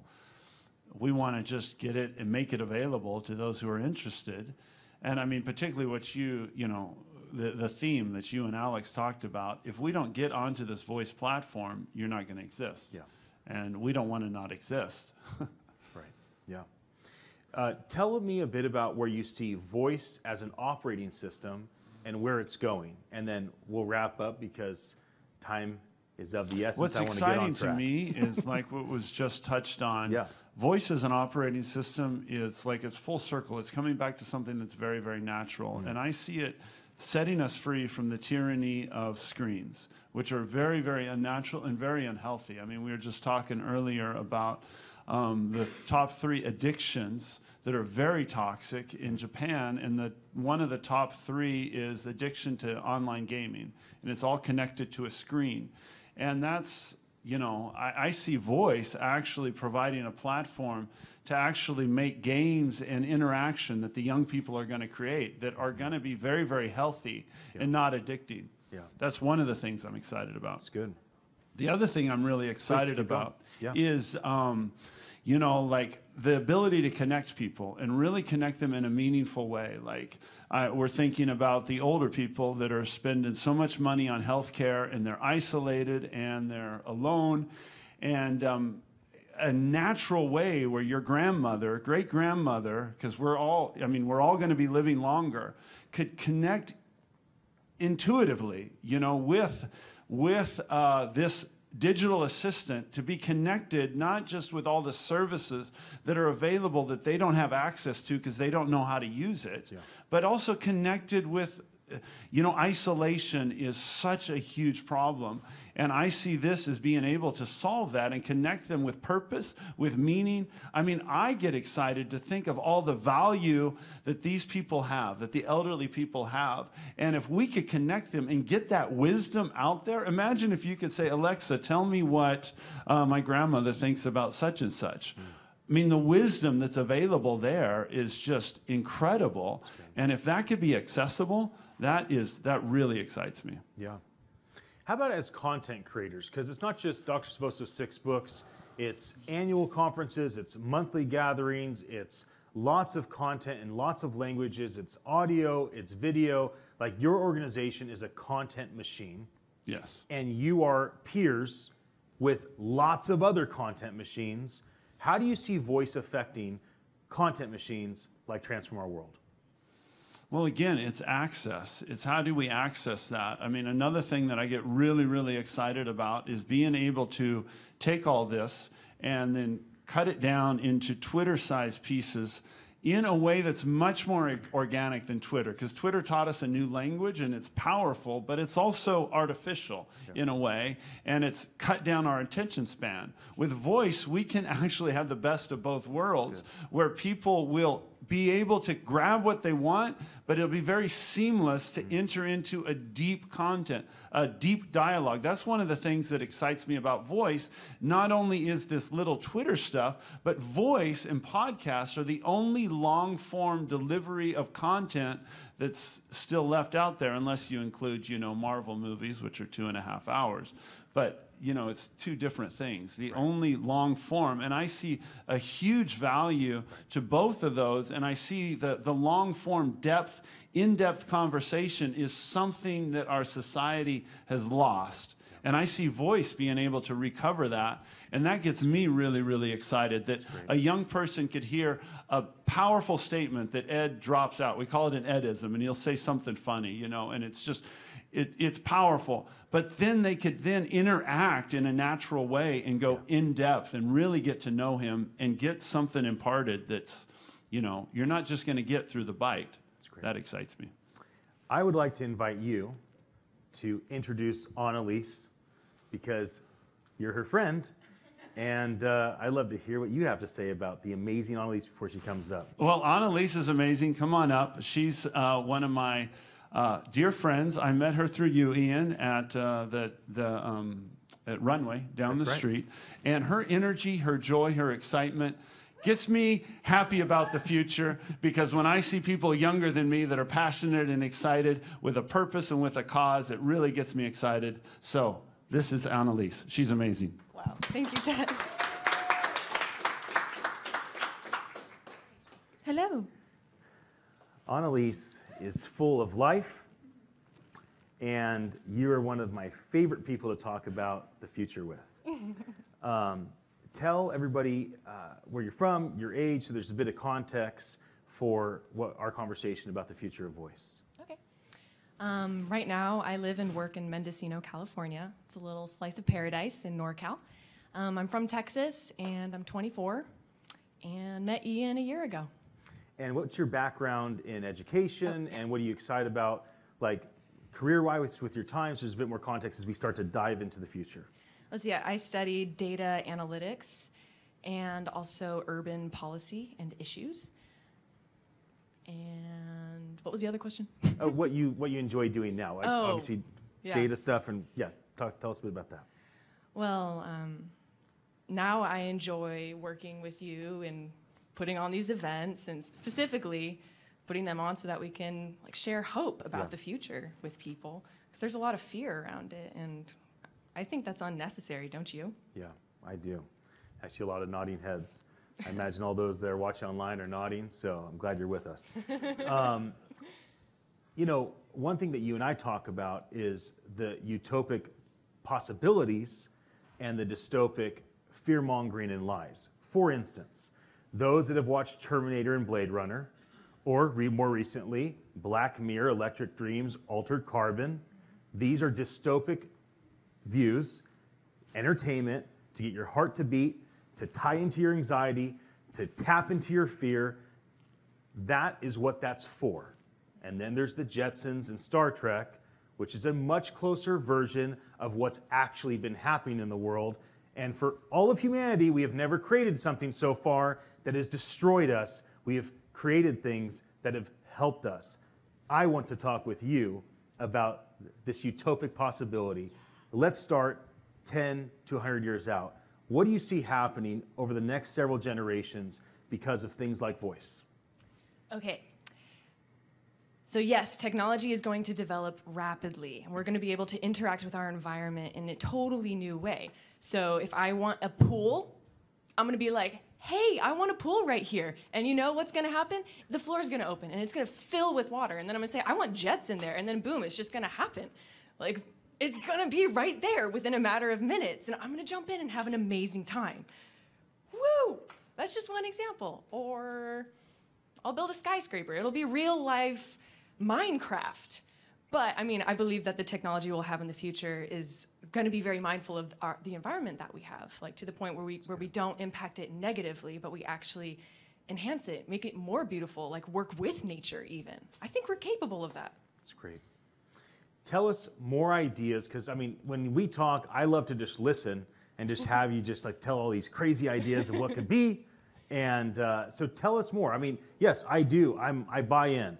In the future, at some point, decades from now, simple things like I want this to happen will be baked into our ecosystem, or I want to create this thing will be much different than creating things today. So tell us some more ideas. I think people want to be inspired. Inspire them. Oh, okay.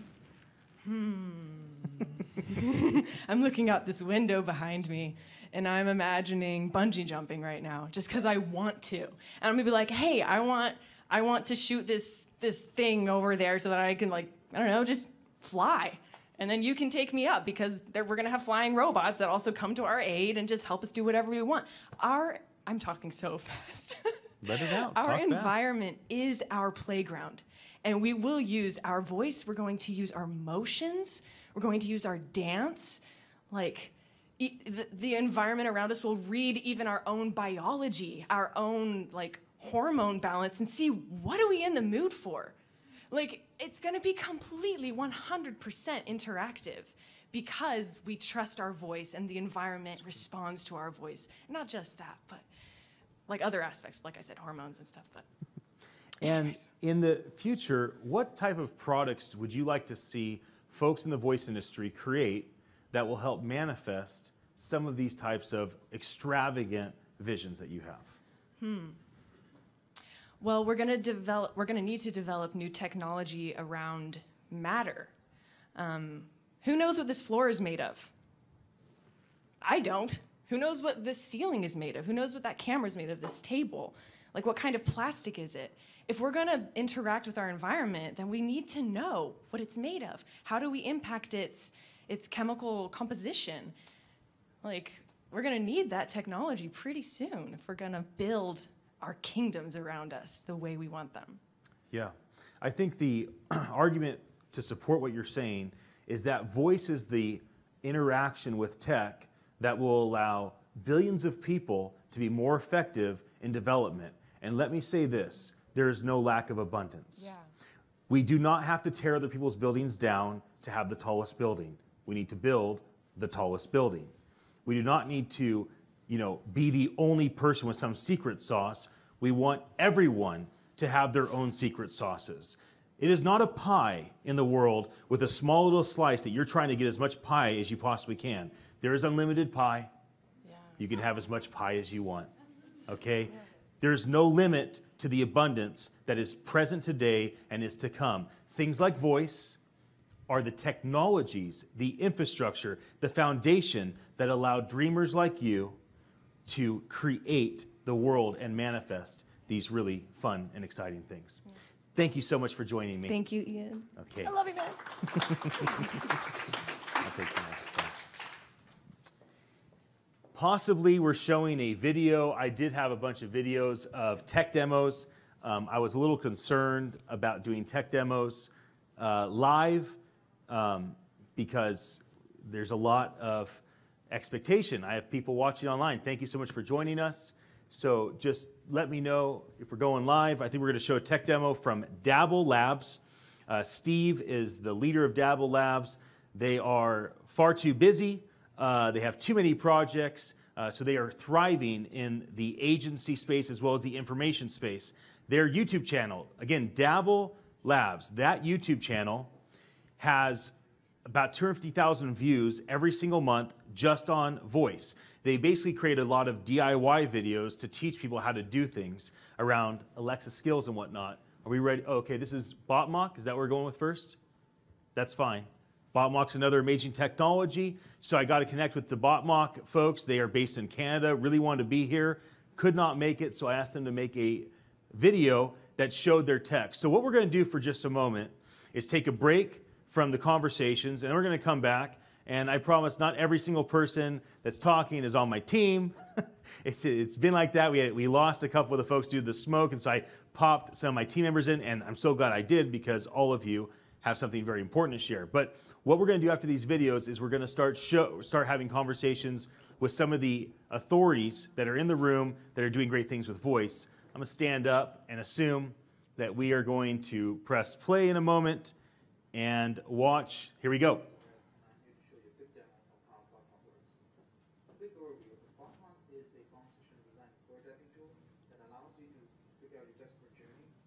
Specific platform before you jump into development. So we allow you to not only plan out what your customer journey will look like, we also help you test it out in browser without any devices needed. So we support multitude of different platforms. Is a conversational design prototyping tool that allows you to figure out your customer journey for a specific platform before you jump into development. So we allow you to not only plan out what your customer journey will look like, we also help you test it out in browser without any devices needed. So we support multitude of different platforms like Facebook Messenger, Alexa, Google Assistant, SMS, Business Chat, WhatsApp, and a whole lot more coming soon. To give you a quick example, I've already created an Alexa demo that I'm going to jump into and show you how it works. So here's a sample demo of a project. As you can see, it's a very visual representation of a conversation flow. We like to think of these prototypes as happy paths and sad paths, but also for your designers to understand how conversation flow would go, how customer journey would go from point A to B. And we are adding support for multimodal experiences soon, but here I'm going to show you just the audio part of it. So once we have laid out the conversation flow, each of the text nodes can support SSML tags as well. So you can actually customize exactly how that sound would look like or sound like, at least on Alexa devices. So once you have this, which is a drag and drop editor, right, you can then create previews. And I've already created one preview for our example, but I'll create another one just to show you how easy it is. So let's call this demo. And then the system will ask you to sort of go through the path that you want to show to somebody. So imagine you're showing a demo to your customer, you want to show them the exact path that you want to discuss. And we can also do interactive demos, but let's do this demo first now.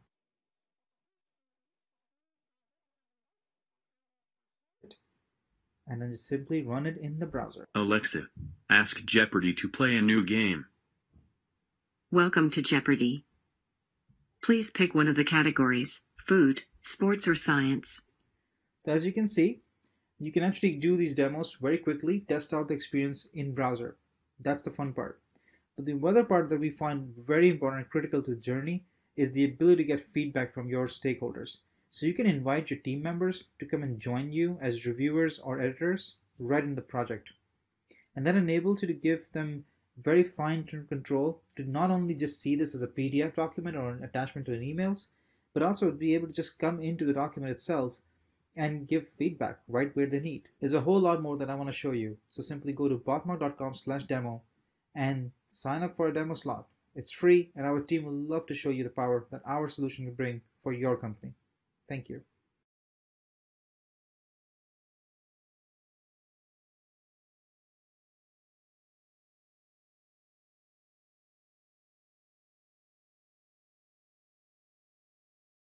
Very consistent response from people. Little concerned about doing live tech demo, open to doing a video tech demo where it's controlled environment, tells me a lot about where we're at as an industry. A lot. Now, I think Botmock was one of the ones that was like, we want to come from Canada and do the tech demo. So I'm in no way throwing them under the bus. They've done some wonderful tech. They're very, very successful with a lot of customers. But I do find it interesting that a lot of the folks that wanted to be involved with this conversation preferred to create videos because it's all very new. And isn't it interesting that we still want to have visuals, right? Was that experience watching the video different than just Garrett pulling up Alexa? It's a different experience. We still want that visual. We need to keep that in mind as we start driving the conversation toward voice as an operating system.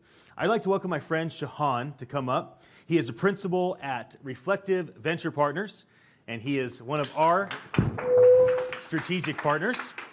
And Shahan, thank you for joining me. A lot of your world is around blockchain, and we've had a lot of conversations around the marriage of blockchain and voice as an operating system. So let me just say something on my mind about that and then kind of hand the baton off to you. Here's my personal opinion. We should be concerned about machine learning because anything can happen with it. Machine learning is going to automate the world. I believe blockchain in the future, not cryptocurrency today, blockchain as a third-party ledger system that institutes trust, transparency, accountability, that future blockchain, I believe that's a foundation that protects the world from people and tech and holds tech accountable, okay?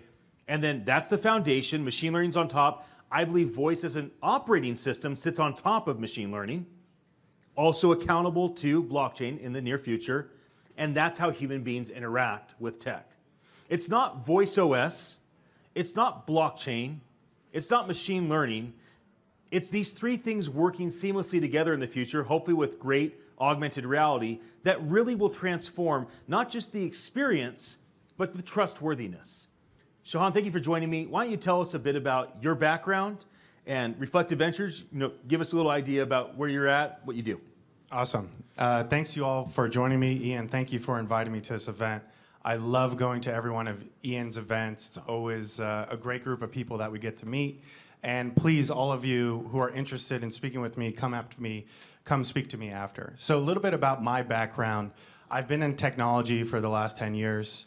And where I started my career was around digital transformation.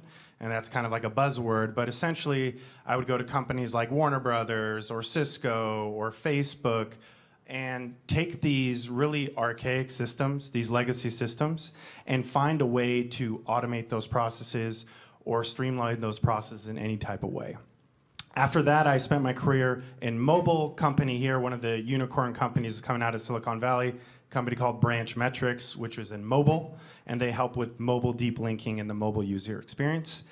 But all along that time, one of the things that was very top of mind for me, I really like future technology. And one of my favorite futurists / physicists is Michio Kaku. And Michio Kaku always paints this vision of the future that seems like it's from Star Trek, seems like it's Iron Man type stuff, but it's stuff that's now becoming a reality. And one of the things that he talked about was blockchain. And I really got into blockchain about 2 years ago as an investor. And then I found myself every day when I came home, I would spend the time from 6 p.m. to 2 a.m. reading white papers and really researching every type of blockchain company that I could. And then at Runway, actually where Ian and I met, my wife works there. She helps run events and community at Runway, Twitter's incubator, is where I got a chance to meet Ian and a bunch of other really important people in the blockchain space. And so earlier this year, we launched a company called Reflective Ventures. And Reflective Ventures is a blockchain-specific venture fund. And up to now, we've invested in 23 different blockchain tools, companies, and dApps, one of them being OneVi. And what really drew me to Ian, number one, is he's a very charismatic figure. He can bring some of the greatest minds and greatest people to a location and get people to move somewhere.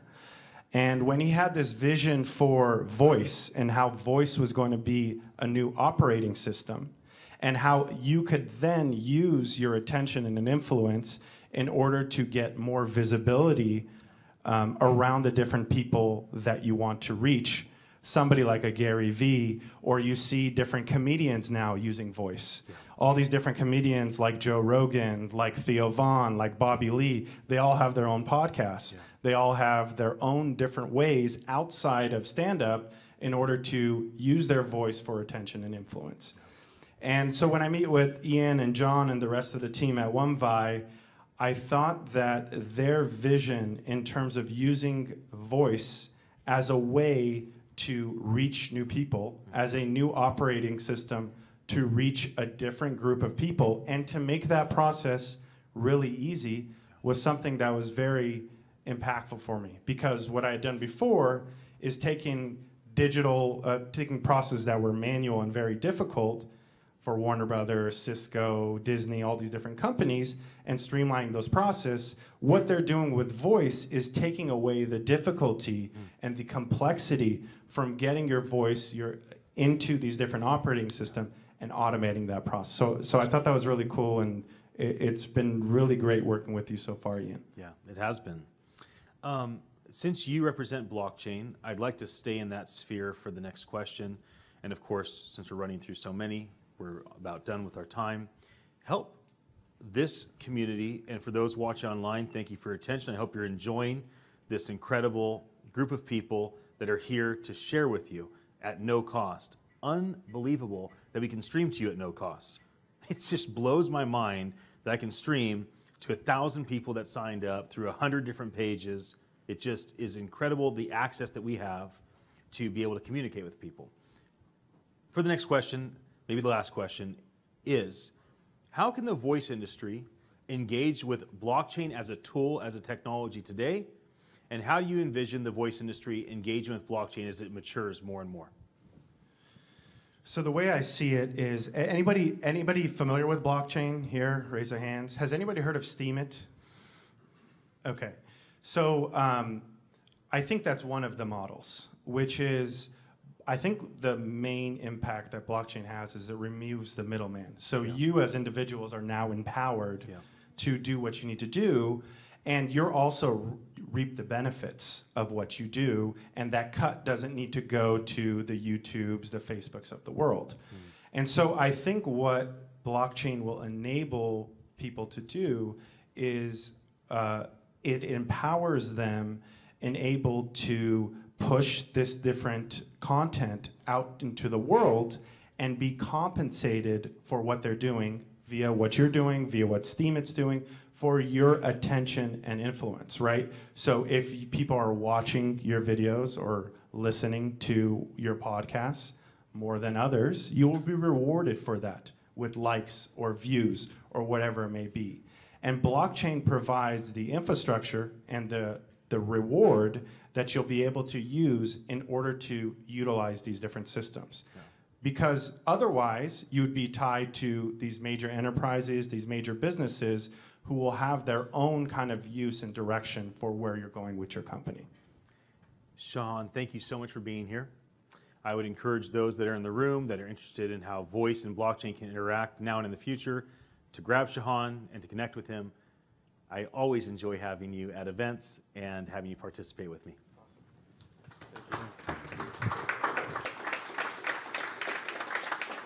I would like to invite Maura Sparks to come up. I love what you do for children in the voice space. I am very excited to have you share with us for a moment. So Maura, can you tell us a bit about your background? You and I connected, I think because of the event. I know you found our website, you reached out, we talked a lot about this event, and we discussed what you do around children. So tell us a bit about your background and your passion for children and creating voice for them. Voice Sure. apps. So I found myself in different. A little bit closer. I think it's on. Yeah. I found myself in emerging technology. So I started off with sort of CD-ROM products. I was involved with a mobile game company for women, an early stage social network company, and then most recently into voice. And so what we're doing is creating a platform for kids that will be agnostic.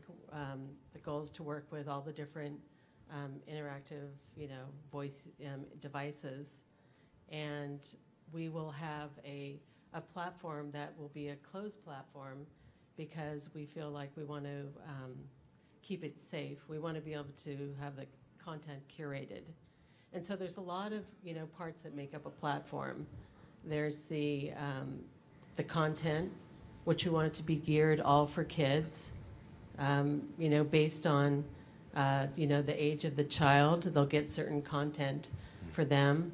We'll have a knowledge base that was designed and created just for kids. So if a child asks the knowledge base, the Q&A, something, it comes back to something that they can understand. Yeah, that's good. It's not, over their head. It's geared toward their grade level. Also, there'll be a nice dashboard in the back for parents, much more than what's currently on the market. Yeah. We want to be able to analyze, I'm a parent, I have 2 sons. I want to be able to analyze, not only is my kids asking the device, I want to make sure they're not asking anything inappropriate, but I also want to make sure that, or to be able to analyze what is going on, how are they doing with a certain lesson, whether it's a language lesson, how often are they, how many minutes per week, do they have a natural aptitude with this language, just be able to get a little bit more analysis. Yeah, it's great. I imagine you interact not just with children, but probably primarily with parents. Correct. So talk to us a bit about parents' passion, what they're driving toward, what they desire, and parents' concern, what they're afraid of, Sure. and what they're shy about or pulling away from. Tell us a bit about parents' perspective from what you've seen. Okay, so I think it's, really important. Parents want to protect their child from, the most important thing is to have, they don't want explicit lyrics. They wanted to make sure it's, like I said, age appropriate. They don't want the child's profile to be, go up online and accessible to anybody. Right. So the protection of the child's data, their voice, anything about that surrounding the child has to be, highly protected. And that's an area where I was we're looking at blockchain as a way to, add that into the platform because here's an example.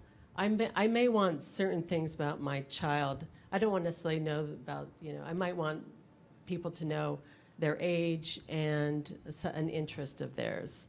So if my son was asking the device a lot about dinosaurs, for example, I may want to, as a parent on my back-end dashboard, be able to see what sort of events are going on around me about dinosaurs. Oh, look, there's at the museum or at the, there's an exhibit on dinosaurs. Yeah. I may be able to have delivered to me some sort of, here are some great books about dinosaurs we think your son may like. I'm okay getting that as a parent, but I don't want my child to get that. So being able to monitor all that. Yeah, that's good. So as you project, let's say, a decade out, You know, maybe you'll have a grandchild by then. What experience Maybe would you? not quite. Maybe not quite. Maybe it's 20 years. It depends on Yeah, your I'm kids kidding. and how excited they are about being parents. Right? No, you I'm know, kidding. we never know. Let them get through college. Yeah, let them get through college. That's true. So, when that experience happens from infancy, Yeah. like from 0, what do you think the experience is like in a decade from 0 to, let's say, a child at 9? Right. Like, what is that experience like, and how do you break up the age categories and build tech for specific age categories? In Well, your opinion, right. like, what are you thinking about that? So one thing that could be really cool and that we think a lot about is trying to make sort of a core part of our technology sort of begin to understand and learn about the child. So if my child is 5 and has started using, you know, a voice device and it's on our platform, as the child gets older and older, that sort of, you know, knowledge base is growing and learning more about the child. So if my child is getting into middle school and high school, you can start to learn more about, you know, what career might be well suited for my child. So being able to have sort of a, it's almost like a ongoing time capsule of your child. And then as the child advances, you know, they could be able to, you know, access that on their smartphone some days, right? We're not going to be tied to, you know, these, you know, the Alexa and the Echo and things like that. But sort of having that data that will carry them through, you know, ideally through life. That's great. Yeah. Thank you so much for coming. Sure. I wish we had more time to Thank just you. talk forever, but I want to be sensitive to Okay. the other folks I'm bringing up. Thank you. It's been Awesome. a joy Thank to get to you. know you. Thank you. All Same right. here. All right. I'd like to invite Ryan Opfer up. Ryan Opfer and I met just over a year ago. And Ryan is the CEO and founder of Recorded Word. Recorded Word has had their audiobooks listened to billions of times. So I would pay attention if I were you, because I bet you don't know very many people or anybody that's created audiobooks that's been listened to billions of times. You've done this in 45 languages. He has a bench of talent that's able to transcribe, translate, and speak forth 45 languages manually, plus, of course, things like Google lets us do that automatically, not with a great quality, in over 100 languages. You and I connected about Wumvi. We started dreaming together about what is beyond audiobooks. What does it look like to create voice as an operating system? And that's our initial connection, and it's been a really fun ride. I am so grateful for that. Tell us a bit about your background, and tell us a bit about your vision for voice as an operating system. Well, thank you, Ian. Thank you all. Yeah, so my background, Ian gave me a good introduction. You're obviously too kind. But we work primarily in multilingual audio services, and that means any language, obviously, and can produce content in audio to film. And of course, when we talk about voice being the leader in this industry and where it's going, we're just seeing a huge resurgence in orality and removing the barriers that currently exist. You know, Ted talked a little bit about the screen that's in the way all the time. And so seeing this disruption happen to the publishing industry, it's already happened with audiobooks. There was a stigma around you know, books on tape, but that's like mostly been gone from at least my generation. Yeah. So watching that change unfold right now as people become increasingly wanting to get content through audio, especially in ways where, you know, we're busy. So multitasking, exercising, commuting, obviously, are some very large places where we're just seeing this disruption take place. It's great. Make it really easy to connect with audio. Your background is actually as an engineer, a back-end developer, senior developer, and then you transition to an audio engineer and really focus on building this big audio company. Talk to the folks in the room and the folks that are watching online. By the way, we know you're there, and we're glad you're with us.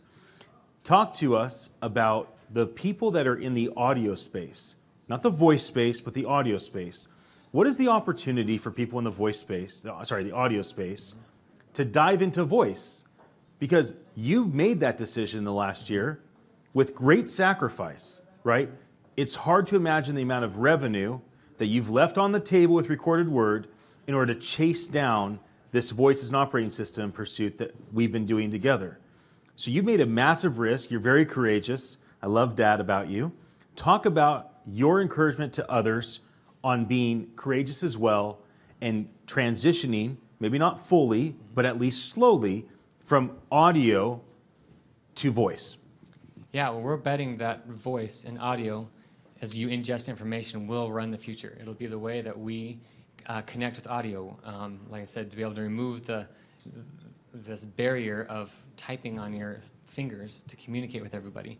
So we're betting all in on that. We're like, this is the way people are going to be communicating. And that doesn't diminish the amount of screen time you would technically have or print, but it does greatly amplify the accessibility of audio.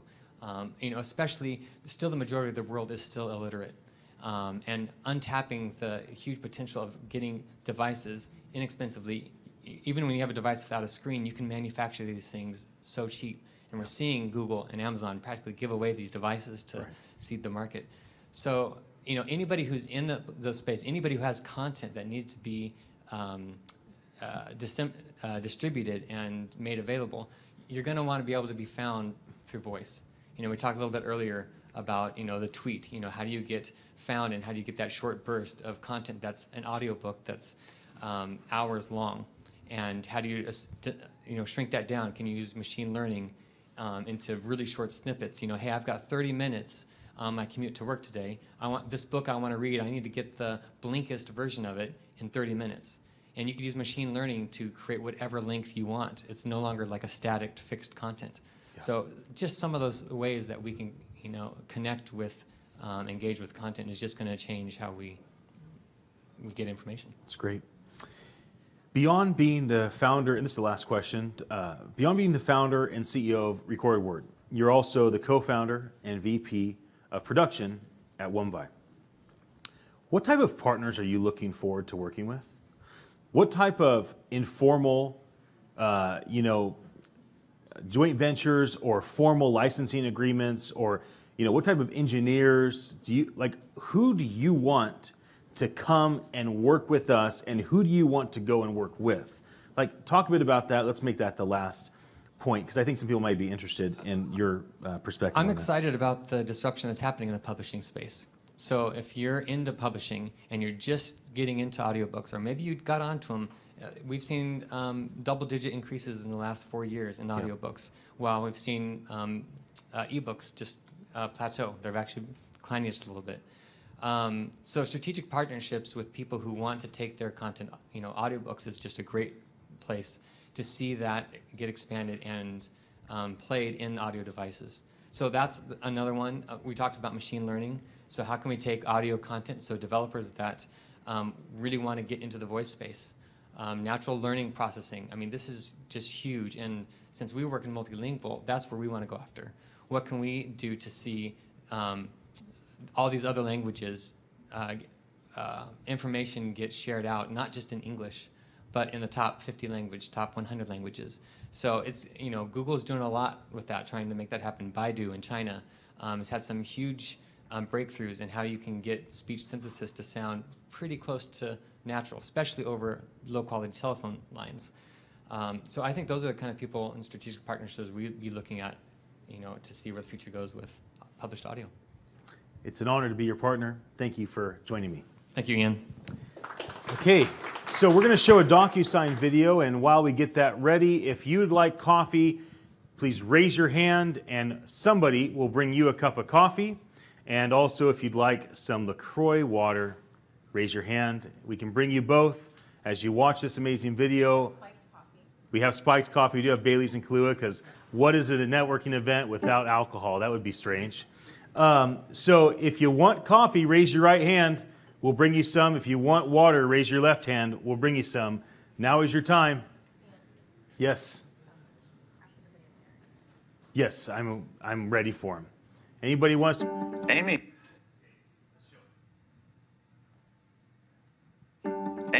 welcome to your new car. The first thing I'm going to do is have you sign in so we can get your lease, insurance, Amy, and payments welcome on the to way. your new car. The first thing I'm going to do is have you sign in so we can get your lease, insurance, All right. and We're going to payments sign on a the way. contract that is the lease of your choice.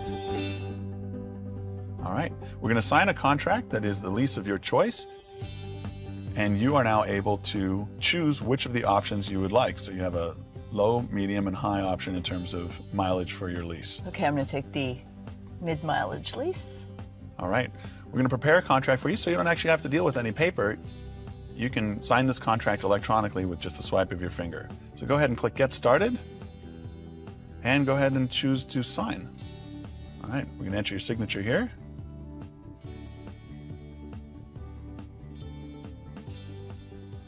And you notice your signature shows up here. It's as simple as that. You've now signed your lease. And we're going to take this lease, record it in DocuSign associated with your account, as well as record out on the blockchain that this lease has been signed. Well, before you can drive, the next thing for you to do is go ahead and get insurance.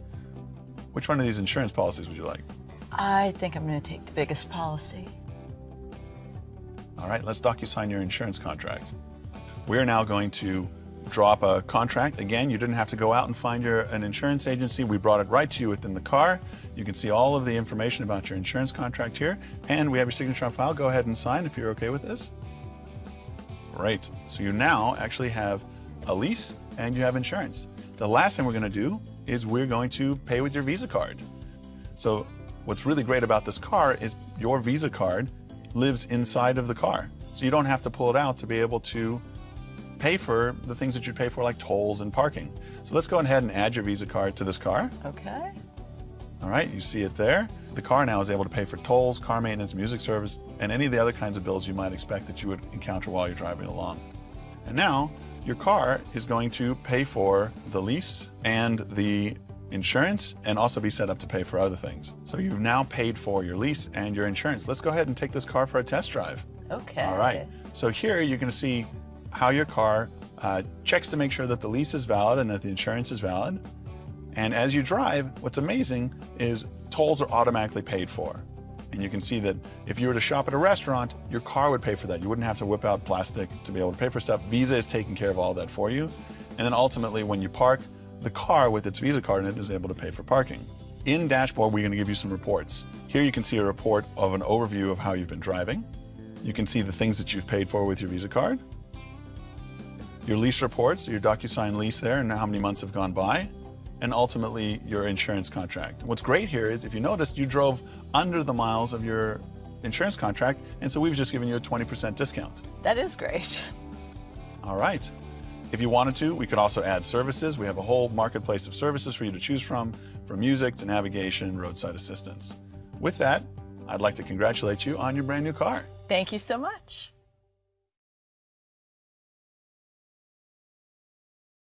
Share with me. And I encourage all of the wonderful people that are networking and grabbing coffee to come forward and sit down. Every once in a while, there's a talk that goes down in history, right?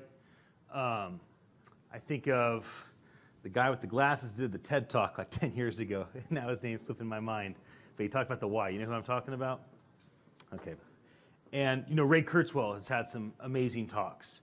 You know, a lot of these people, they sit down and in a fireside chat format or on a stage, they start to tell you what the future is going to be like. That has been my experience with you several times. At a barbecue place, in my backyard, and on the phone, at an event. Many times, Eric, you and I have sat down and talked about the future. Doesn't really matter if it's the future of voice or if it's just the future in general of humanity, of tech. I love the way you think. I love the way you articulate your thoughts. And I don't have a lot of questions for you. I just have a platform for you. You have a room full of people, some sitting, some coffee, some networking. Everybody over there to my left, come on over. The reason is that this is captured, and this moment I think matters. For those online, congratulations, you're about to hear from Eric McCall. Eric, I give you the floor. Tell us about the future. Well, I'm very optimistic about the future, not because of some Pollyanna imagination, but because I think the future is now, and it's happening for different people at different speeds based on what tech they connect with. And so when you think about voice as an OS, and I love this stack of blockchain, artificial intelligence, and then voice operating through that, the aggregation of disparate databases coming together in one opportunity to have a conversation with all the data that's out there. That's just incredibly encouraging and empowering. You know, death and life is in the power of the voice. Good. And sometimes it's just how you use your voice. That's right. One of the things that hit me hard when we first met was you talked about the augmented life. And you said something as simple as, you looked at me and you said, Ian, your glasses augment your life. You already are an augmented human being. And I started to think to myself, my car augments my life with transportation. My phone augments my life with communication. And I started to think through, like, there's so much of my life that already is augmented. It's not that foreign. Talk to us a bit about where people are at and how you see people's life being more and more augmented through tech like voice as an operating system. Well, I can break it down into 3 phases. Think about passive tech. I'm the operator and I have a screwdriver. This screwdriver has no idea about my project, my goals, my dreams, my aspirations, my emotions. It's just a screwdriver. And early digital tech was the same way. I've got an open window in a word processor and it has no idea what I'm thinking or what I want to do. So it required me to learn it in order to produce anything of value. So passive tech had its place, but we got bored with it and wanted more. And now we've created, and we're living in a time where we have generative tech. Generative tech is our partner, someone who's working with us, and I still have the project in mind.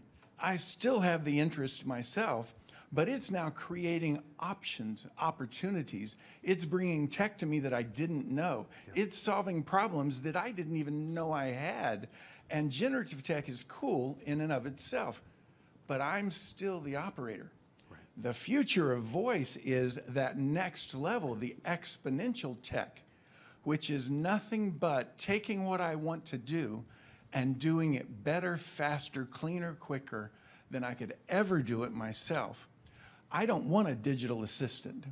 Right. I want a digital ambassador because I want to show up better in the world than I'm showing up today. How many careers are over with one bad tweet? One bad interview on a radio station or on a television broadcast. All you have to do is slip up once. Well, just like in the old days of live TV, that you always wanted that 10-second delay to avoid the catastrophe, I want my digital ambassador to take the best of me and offer it to everyone in the world. Because when I do that, then I'm getting the best out of my opportunities. And I think that this will dramatically change the opportunities that all of us have. I want the best from you. I want you to show up well in the world. Wouldn't you love your ambassador to help with that? It's good. Makes me think of the word compassion. We've talked a bit about, like, voice, not just doing preventative health care for the elderly, not just doing HIPAA-compliant medical care for the elderly, but being a companion. The Jarvis for the 10,000 people every single day that turn 65 in America, that spend, if they're of means, tens of thousands of dollars to stay alive and have some very inconvenient things in their life, like asking their kids and grandkids to order adult diapers for them. And there's things that they don't want to interact with humans about. They want to interact with machines. And some wake up with dementia and Alzheimer's, not knowing where they're at, who they are, and they're afraid, and they become angry. And a thing like voice as an operating system can bring compassion. Talk to me a bit about how tech can be and is compassionate. Well, there's 2 pieces to the puzzle. One is it's compassionate because just exactly what you talked about. There are many studies going on around the world that we think of localization in terms of currency and language, and that's not enough. You also need temporal localization. And we found through interacting with folks that are having mental challenges, people who are mentally divergent can't remember what they had for breakfast, but they remember 1937 very well and can tell you everything that was going on at that time. And they found that if you can create an oral environment where they're using the same language, the same phraseology, the same cadence and pace of language, that it opens them up to input. So while we think in terms of, Alexa, tell me a story, this is actually more, it's iterative, it's dialogue. Alexa, will you be my friend? Any article you read on the web about the senior dilemma always starts with there's financial decline, there's physical decline, and there's mental decline. But the #1 decline is disassociation from a multi-generational network that gives you a sense of place and a sense of connection. My granddaughter says to me, "Granddad, tell me a story of when you were a kid about my age." She's not asking for data. She's asking for values. And one of the things that the voice platform can provide is an opportunity to reintroduce values transmission in the context of answering questions. Because when I tell her a story, there is a component to it that is more than the data of the story. I'm actually helping her figure her way in the world. Yeah, that's good. Any last thoughts for us on the future of voice as an operating system? And I just love to kind of give you the last moment to share whatever's on your heart. Oh, this is easy. Every single business is going to be completely, not just disrupted, kind of a tired word, but is going to completely be shortened in their value chain. You talked about medical care. I'll give you one. Let's start with the malpractice suit and work our way backward. Most doctors have to surrender up to 20 years worth of their medical record because the opposing counsel is looking for aberrations, and they're doing deep data dives in that medical professional's record hoping to win a malpractice case. Well, what if you're the patient, I'm the doctor, and this is Alexa, and it's sitting here? Did you know that as a doctor, I've got 140 different elements that I have to cover in terms of all the HIPAA responsibilities, all the medical responsibilities, what Medicare and Medicaid and the insurance provider, and my own physicians group that puts a whole nother professional ethics code on top of me, and I got to do that within 15 minutes while maintaining eye contact and compassionate care for you. There's no way in the world I can do that. But Alexa can be listening for all 140 components, can completely document our interaction, physician and patient, and can completely build the case of credibility. So not only compassion, but digital integrity, digital character, digital performance can be reduced to the blockchain. And to make sure that it's true, you can tie my voice to our chain in such a way that I am the doctor and I approve our transaction, and that way it can't be altered from now till whenever the next malpractice. Imagine wringing all that cost out of medical delivery, and we haven't even gotten to medical delivery. But that's what's so exciting about this. There's so much that can be done right in the voice space. Yes, there is. Eric, thank you for being here. My privilege. So much. Thank you. All right, I'd like to ask Tanya to come up. And here's a microphone. Thank you. Thank you for flying out to be here with us. Yes, I'm excited to be here. Good. Tanya, amongst many things, is a successful art director, creative director, technologist, 2 master's degrees, one in innovation, one in technology. Spent most of your time at huge ad agencies like Oladimeji. Thank you for being here. I'd love to talk with you about voice as an operating system, specifically regarding branding and marketing. Right. So thank you for having me. It's been such an amazing time just meeting Ian. I just have met him so briefly, and in one day you can just be like so overwhelmed with who he is and the brand that he brings with him. Like, he is a brand. So I'm really excited today, and I'm so glad that I'm in this chain, and I'm like this number in the chain of people, because everyone's like spoken so much about and educated everybody, and told the story story of voice and where voice is going, and how I really have the adaptive mindset and the abundant mindset, about voice. And I think that, for brands, it is a really exciting time, okay? Because, you have to design a brand with a brand logo and, TV ads and all of those types of things. Now you got a brand a voice. You can extend your brand via voice, and that is a whole new way to engage with the audience. As a consumer, even having an Alexa at home, I am just so excited to have a personal engagement, with the voice. And I think over time, because as accuracy gets better and better with AI and machine learning, you're going to have an amazing human-like experience with brands. And for a huge challenge for brands is personalization. Personalization is getting on that one-on-one experience. Like, brands are looking to have a connection with you, and everyone's journey is different.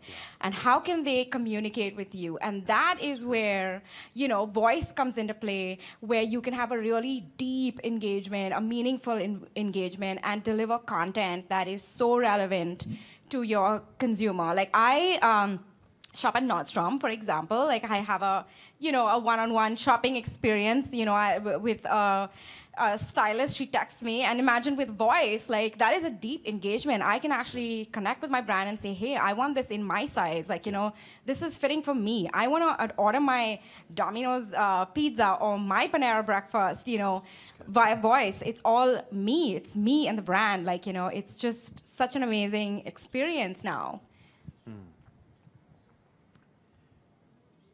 Voice is early. So branding with voice is infant, right? It's maybe still in the womb. But do you see anybody that's doing it very well? Is there a brand, are there brands that are really doing voice well from a narrative, a storytelling, a media perspective? I haven't really seen a brand so far do that, and that is honestly, nothing is really coming to my mind besides an Alexa or a Google Assistant. You're so used to a Siri or a Google Assistant.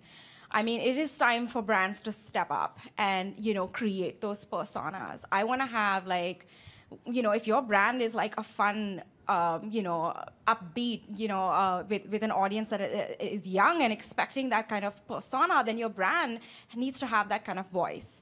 And that is where, it's innovation in the voice space. It's new in the voice space. It's where, you can leverage your product and, take things to the next level. And even for the designers sitting in the room, that's where, how can you, give people that human-like experience? Where can you take it? That's the exciting part. So let's say somebody's watching online or they're in the room and they look you up. Like, wow, she seems really intelligent. They look you up, they're like, wow, she's next level, been at this game a long time. They contact your company, BVK.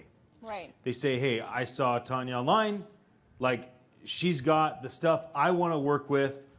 We're going to transition $10 million of our branding, not sales, marketing budget, but our long-term branding budget to voice. We want to give her a project. Let's call it one of the top 100 brands. How would you approach branding with a significant budget? Like, what are some ideas? Because when you share your ideas, it may inspire a potential client, which would be great for you. Right. More important for me is that it may give ideas here of how these folks can DIY and bootstrap what you might do with a large budget. Right. So I'm Creative Technology Director at BVK, and we do have our clients asking for artificial intelligence and chatbots and things like that. A lot of the times AI is just associated with chatbots and some kind of like customer-related, problems, and the bot is trying to solve, which is great, for that particular use case. But in this case, imagine talking to let's say there's a, you have Pandora or you have Panera, imagine if they got together and created mood food, like, food for your mood, based on your Spotify playlist. Imagine we deliver, breakfast or lunch or dinner for you, based on, what you ate today or, what you listened to. It's such an amazing, way to look at, how brands can be, creating new content, for their consumer. It's great. Any final thoughts to inspire the folks here or online to brand well with voice? Right. Maybe you have a bootstrapping idea or a shortcut that they could try to implement to get started. Right. I wanted to also, I'm really excited. And so anything else you want to share? yeah. Now's the time. Go for it. You know what Shahan talked about earlier, and you know what Mumbai is also doing is Steam it, and brands, are engaging influencers and giving power to the people. Imagine content being, you being rewarded for watching videos. I mean, every little view is now, it's tokenable, right? That's right. An Ian token, or, a Catherine token, or a Lindsay token. Like, you can now capitalize on that, and that is opening up such an amazing, remarkable time for brands and for influencers, because at the end of the day, that is what users are used to, okay? People want an experience with a brand. People are they are following influencers. They are watching YouTube videos online. This is what they're doing. You need to be there and you need to catch up. I mean, it's as simple as that. You need to be tapping into user behavior. It's great. Thank you so much for being here and sharing with us. Thank you so much for having me. Yes. I am going to have Colin come up from NASDAQ. I believe we're going to show a video as he walks up. So enjoy this video. No, we're not going to show a video, so let's skip it. Colin, come on up. Colin has become a friend, and I'm inspired by what you do for entrepreneurs locally and globally. Tell us a bit about the NASDAQ Entrepreneurial Center, which, for those that don't know, here in San Francisco is on 1st and Howard, and is one of my favorite spaces in San Francisco. Tell us a bit about it and your background. Thanks for having me, and hi, everyone. My name is Colin Mahan, Program Manager at the NASDAQ Entrepreneurial Center, where we provide resources for founders, every stage, every industry, all for free. We're right down the street, as Ian mentioned. We do a lot of workshops. We have a lot of online resources, so check us out. I'm happy to be here and talk to you, and you're doing a lot of interesting stuff. Yeah. Tell us a bit about some of the type of speakers that you have that come not to serve teams of entrepreneurs, but the founders. Like, tell us a bit about what you've done this week, this season. I mean, I love coming to your events because of the caliber of people that you have speak. Yeah, totally. Over the past 3 years, we've seen 15,000 founders come through the doors, and we've run over 500 programs, hosting thought leaders like John Chambers, Kenneth Lin from Credit Karma. We actually had Tom Gonzer from DocuSign, so shout out to Boris for having us again. Yeah. And yeah, really everything from meditation to entrepreneurs to the art of the exit to user acquisition, you name it, we've probably done it. So a lot of interesting things to help support the founder, not just the startup, because no matter where you are in your journey, you need help, you need connections, you need obviously a network of people who are willing to support you and you can lean on. It's great. You're a man of action. And I say that from experience. A lot of people talk. And maybe try or do not try to execute.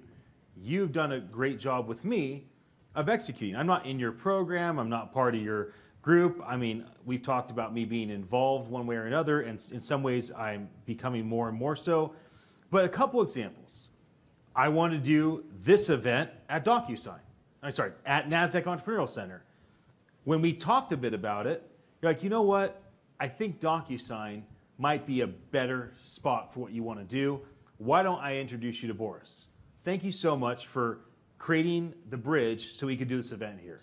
Another example, you called me randomly or shoot me a message.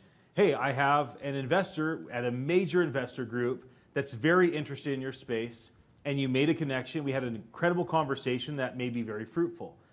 I want to thank you personally and publicly for what you've done to support me as a founder in San Francisco.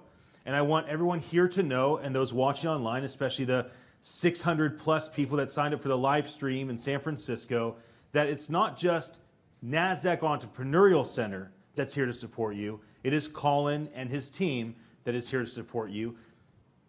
If you're in the voice space or any space, tell me a bit about what motivates you as an entrepreneurial leader and supporter, because I think that's a fascinating part of your story. I think Silicon Valley really has this pay-it-forward mentality, right? 99% of the people that I've talked to who are successful said they didn't get there on their own. The one that disagreed with me, who will not be named, was having a bad day, must have. But really, what we do at the center is help support by providing free resources. I've always been passionate about entrepreneurship. I was an entrepreneur at a young age, everything from starting a lawn mowing business to a catering company when I was in high school.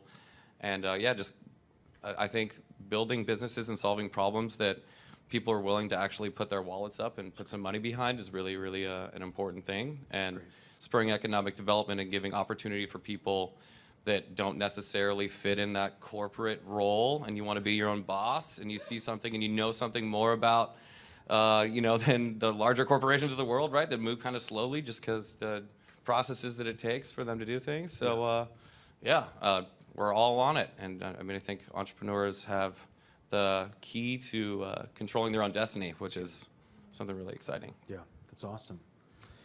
As we wrap up, give a couple on-ramps for people here. One, obviously events, which they may or may not know how to find. Two, your program for people to come in and be mentored and find solutions to accomplish problems, and others. What can they do? Who can they reach out to? How can they engage with your organization? Yeah, totally. I think we do host in-person events in San Francisco here done on First and Howard. So if you want to go on our website, sign up for our newsletter. That's pretty easy. Again, everything's free. We're not selling anything. We do a variety of workshops, thought leadership forums, very similar to this. In addition, we have a host of resources on our Facebook channel. So at NASDAQ Center, we live stream a lot of the things that we do there. In addition to, we also record a lot of the talks that we've had from thought leaders. So we have podcast series that we produced. And then we have an acceleration, and I say acceleration, not accelerator, because we don't take any equity from the founder. It's pretty important, right? Yep. We don't invest, but we do provide a holistic approach to carrying a founder from A to B. So again, every stage, every industry. So everything from pre-launch to $1 million ARR businesses, and carry them across 12 weeks, pair them with mentors, coaches throughout the process, individualized learning paths, and it's a global application, so it's not just limited to people here in San Francisco. We've had over 68 founders come through the program, and it ends with a NASDAQ closing bell ceremony, not a demo day. That's great. Which is a celebration of radical achievement. I love it. Not a pitch moment where you're potentially not invested in at the end of the day. That's great. Final question, I'm actually going to ask you to pitch. And the reason is you are a nonprofit organization. You're not pitching for people to donate for all the poor entrepreneurs in San Francisco. But there is an opportunity for brands and organizations in this room, and for those that are watching, and for those that will watch the archive, and the way my team post-production edits this, I need you to pitch sponsoring NASDAQ so we can do some awesome events together there. Help me go get sponsor money. Everybody listen why you should give us money to do awesome events at NASDAQ. Get them, Colin. Well, as I mentioned, we provide all these programs for entrepreneurs for free. And that's through the help of private entities, university partners like Wilson Sonsini, KPMG, big shout out to them. They've been really helpful in supporting these programs for founders that will ultimately change the world and help the companies that are involved with us partnering on this mission to do research on really how to unlock what makes a successful founder, the challenges that they're reaching, and then how to solve them, right? Ultimately, if you're a university and you're figuring out how to engage students at an earlier age, or how to unlock entrepreneurial programs that don't just turn into a project that's a deliverable and then it dies at the end, right? How many of you guys have ever done business school projects where you're like, there it is, got the A, and then I'm done, right? So really partnering with people smartly on how to achieve their goals with fueling entrepreneurs and within their organizations as well. So we do a lot of corporate entrepreneurship programs, and just really excited about working with people, especially the entrepreneurs, but organizations that are passionate about entrepreneurship. Colin, thank you so much for being here. Really appreciate your support. Thanks for having me. Thank you. I'll take it back. All right, I'm going to ask my partner, and I've had a lot of partners. John Weesey, why don't you come forward? He is the co-founder and the CTO of OneVibe. I've had so many partners in my life because I'm just a guy that doesn't like to do anything alone. I don't think I'm super effective. I think I'm really good at communicating. I have a very narrow lane of what I'm good at. Making a lot of noise, attracting a lot of people, delegating and getting out of their way. And I've had lots of different types of partners. John, you have been the most surprisingly fun because of the age difference. Even though you look like you're 40, 45, you aren't. So you come with a lot of wisdom. And not only fun and laughter, but it's been incredible to be your partner and to learn how to multiply each other's skill set, each other's efforts, dreaming a lot about finding that operator.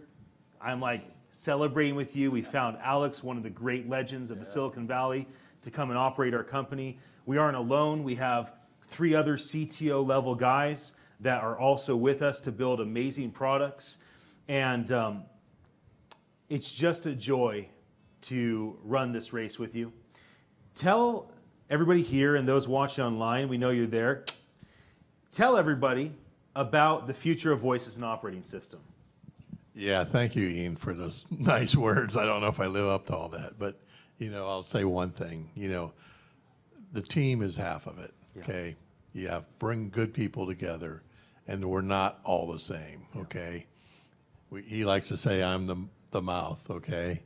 And we're the sort of engineers, guys who make things happen, right? Just say it. You're the brains, I'm the mouth. And It's then all right. we I'm recently brought on Alex as a CEO who bumps up our whole team another level, besides all the other people you've met here.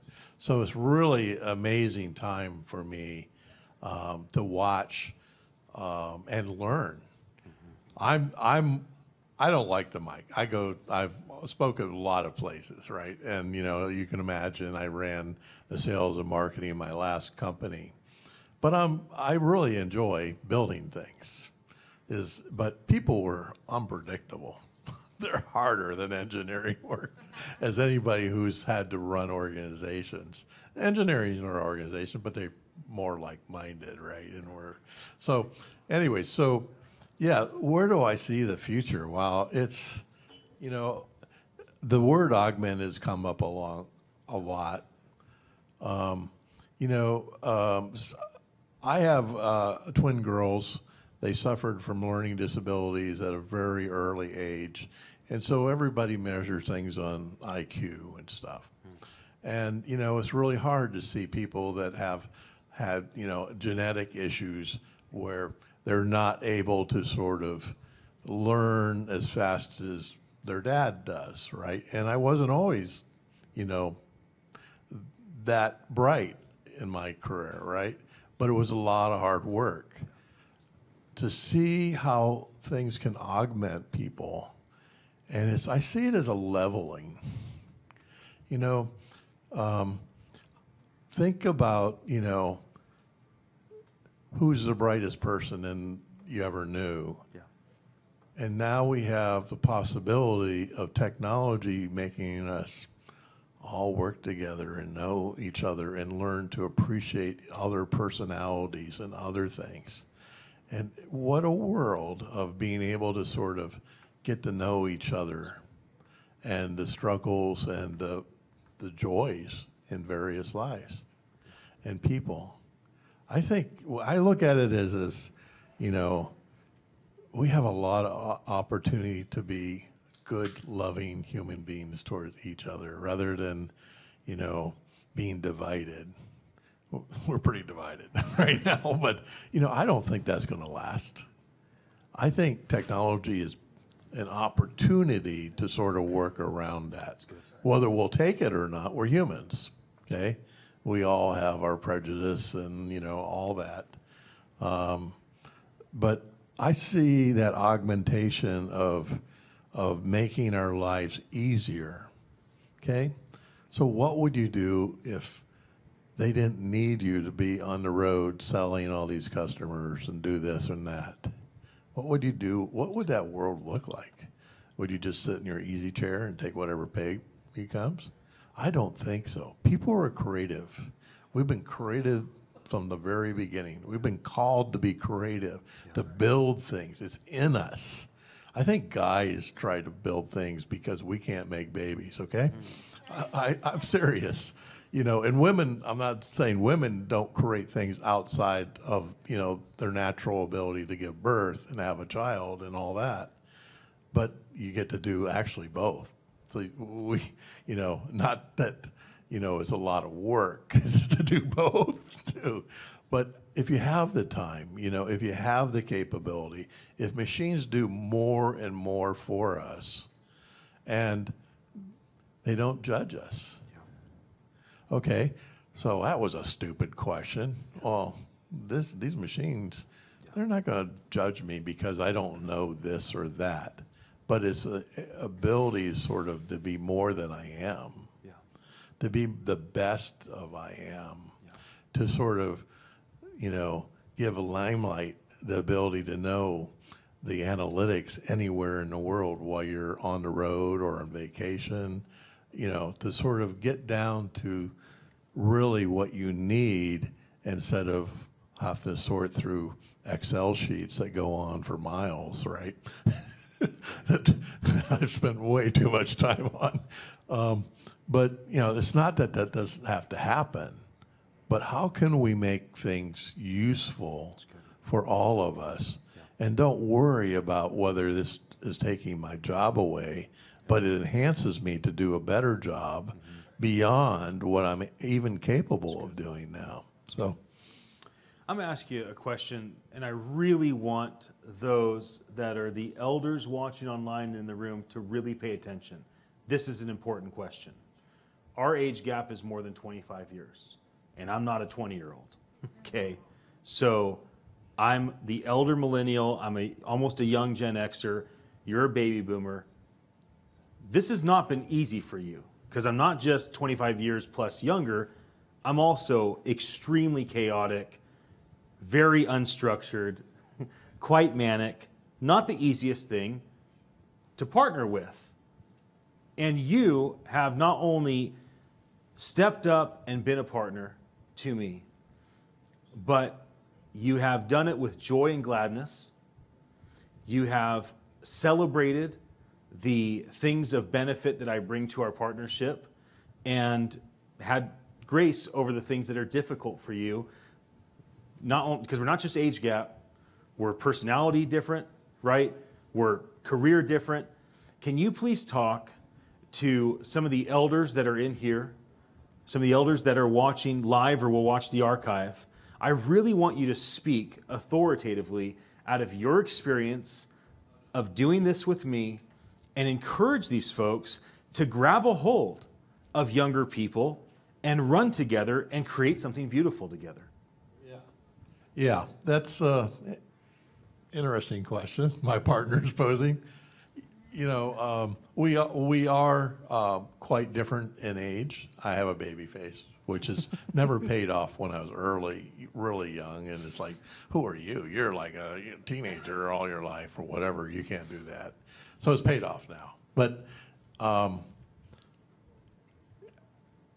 really am been challenged, and I've chosen to be a teachable experience for myself.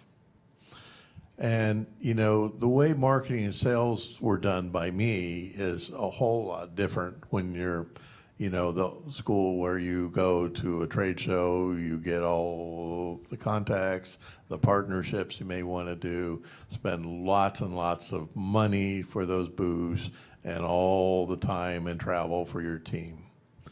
this new age is making that much more efficient. And what I'm learning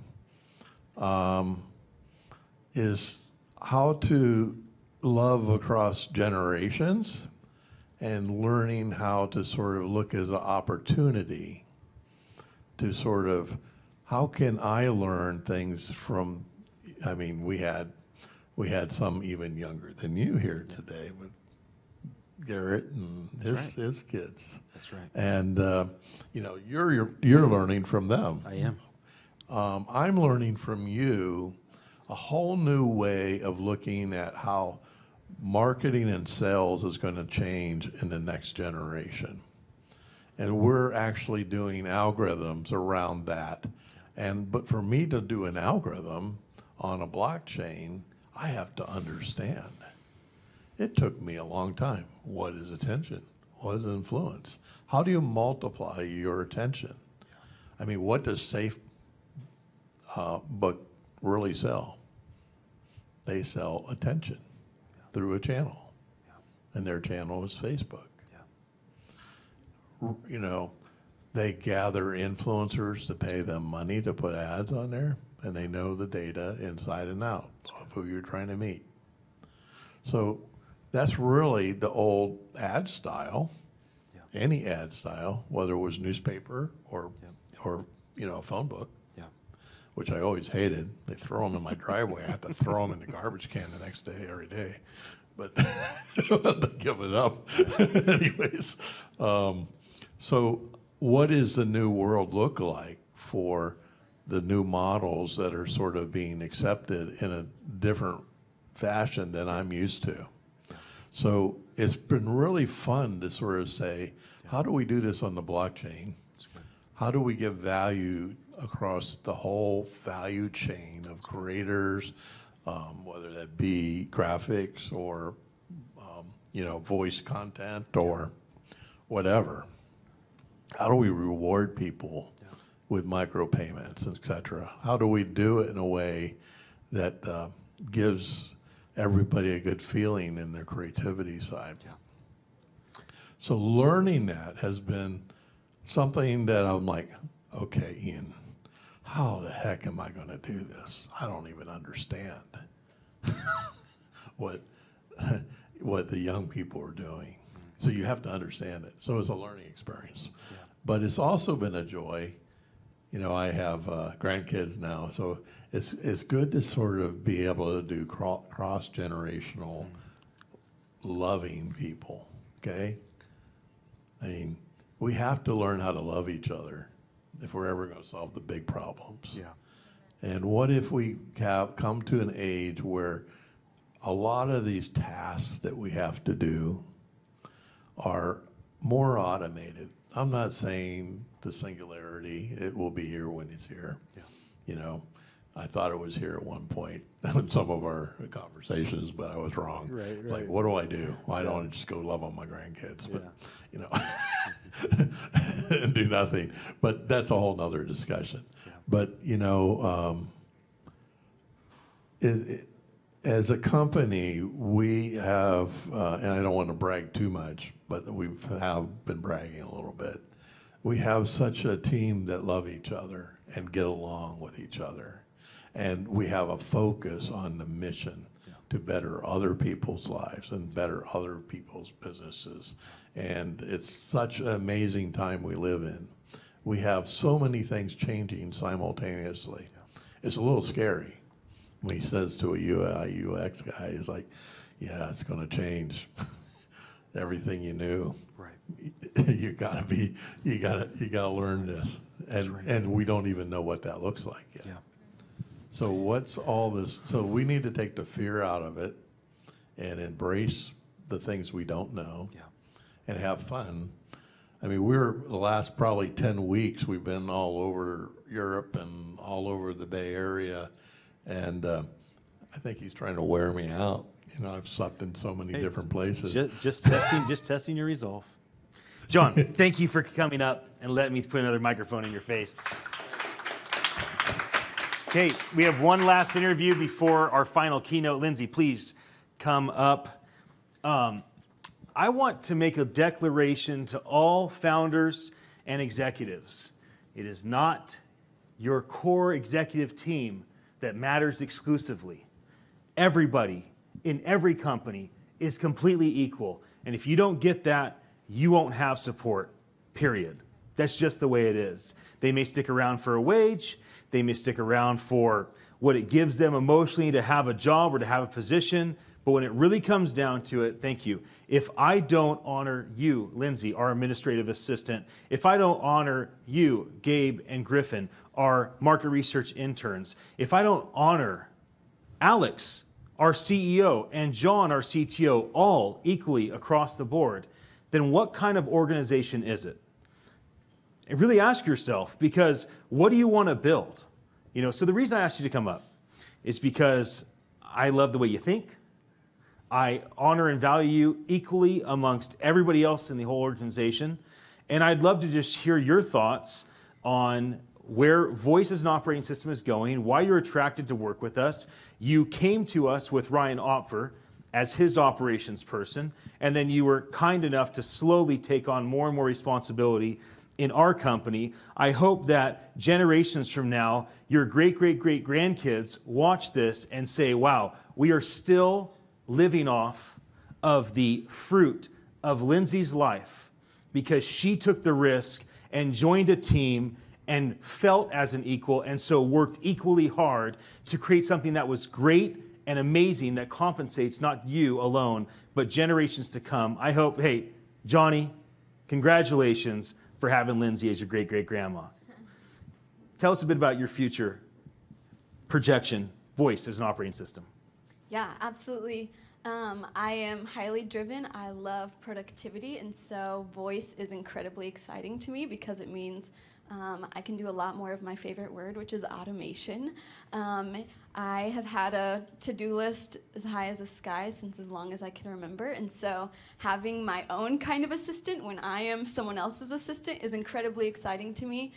It means that I no longer have to delegate and explain things and hire down. I can have somebody more or less right next to me that I train, that learns me, that knows me, that is integrated into my systems. I love that I can have not just a machine, hypothetical machine of automation that I've created through different software services, but I can have an actual machine that learns me and that knows me, that I can, I hope, speak to, touch, look at. I want to be able to engage with voice with all of my senses. I want it real close and real personal to help me do what I do to make my companies better. And you do. And we're very, very grateful for it. What are you most excited about as voice continues to progress when you think about things you currently cannot automate, but you hope to automate in a season or in several years? Just give us an idea of what are you looking toward? Yeah, near future, as I've kind of just dabbled in voice in my home and with work, I'm excited for it just to start touching everything. I want it to integrate with my phone, with every app that I have. I want it to integrate with every single platform that I use, everything that I do in my daily life. I want it to touch those things. So I'm excited for it just to start expanding in the small ways. I'm excited for the learning piece to grow, where it doesn't just have to be Google, for example, that trains my device what I want, but I can train my device that it learns my specific rhythms. When I say this, this is what I mean. We failed once, and now every time it knows me. It knows what I want. It knows what I expect. So I'm really excited for the self-learning, customization, individualization piece that will look different for every company, that will look different for every individual, that will look different for me when I'm working with Ian, look different for me when I'm working with recorded word, look different for me when I'm in my kitchen making spaghetti for my family. So I think those are the two pieces I'm really, really looking forward to. Thank you for coming up and letting me interview for a moment. We're Absolutely. So happy that you're part of our team. Very privileged and honored. Thank you. Awesome. Okay, I'm going to call forward Eric. Are we going to show a video? Yes. So Eric, why don't you come take the microphone? Let me introduce you, and no rush, Ryan, but when you get to it, you can play the video. Eric, you're one of my favorite people, but that started off with dodgeball. That's how we got to know each other, dodgeball. And just being around a bunch of other executives that are running as peers, not together. And so you and I, we've had this experience of being around a bunch of other guys that all are building things together, some of them in the room and certainly many of them watching online. And you and I had no idea we were playing in the same space until recently. That's right. And then we just had this like aha moment, like, what do you mean you do innovation at Microsoft? What do you mean you built all these apps with, Cortana? Like, well, tell me everything. I want to. So that's why I asked Eric to come and speak, not just because we're friends, but because of his position in developing amazing enterprise software in the voice space. And so I believe we're going to show a video. And so what I'm going to do is I'm going to have you sit, show a video, narrate it. When you're ready for me to come back up in 2 or 7 minutes, call me and I will respond. Oh, okay. Sounds good. Great. Well, hello.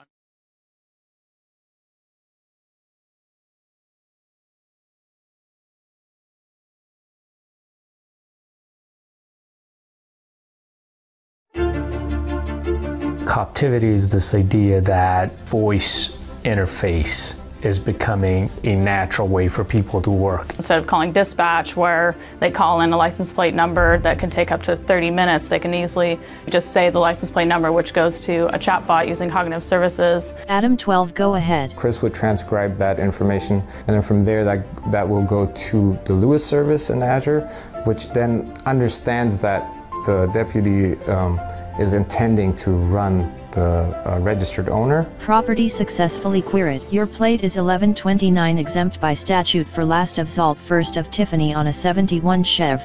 Giving an officer, a deputy, better situational awareness in the moment, because now he's keeping his eyes on the situation, immediately give the plates, and then get information before he even steps out of the car. It also saves the time of dispatchers so they can focus on more complex queries. With the Coptivity, they don't need to call anymore. So in a couple of minutes, they can have their results, and that will be amazing, and in some scenarios, life-saving. Utilizing Lewis and the different software available on the Azure stack is what makes this possible. We're looking at Azure to really transform what we do and how we do it and bring new innovations to the table. When you can use the new tools and services that technology is providing and make everything easier, faster, and more efficient to your end users. So that they can basically do what they need to do. Right? It's leveraging technology to solve problems. Artificial intelligence is a great example of how our customers are able to leverage amazing hyperscale capabilities that we built in our facilities and use them uniquely and creatively on the edge.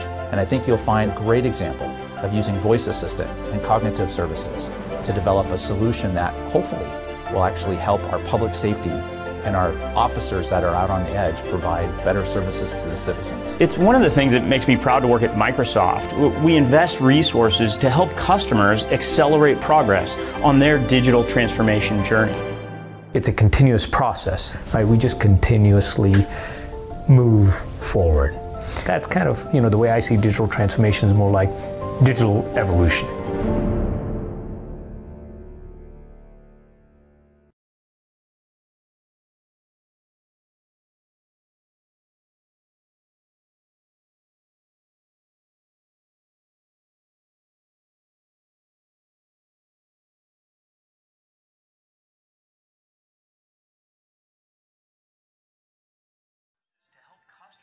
Accelerate progress on their digital transformation journey. It's a continuous process, right? We just continuously move forward. That's kind of, the way I see digital transformation is more like digital evolution. Okay, great. So that's called Coptivity. So, a little bit of corporate corporate aspect in there, but pretty neat for officers in the field. Instead of waiting a long time for dispatch, they pull over a car. Many of us have seen that, right? A police officer behind a car and nothing's happening while they're waiting for dispatch to get back to them. And using voice, this is what this team had the idea of. Could we expedite that and make it so the officers don't have to wait and can get access to that data faster? So great way for an enterprise to use voice to impact their mission in a positive way.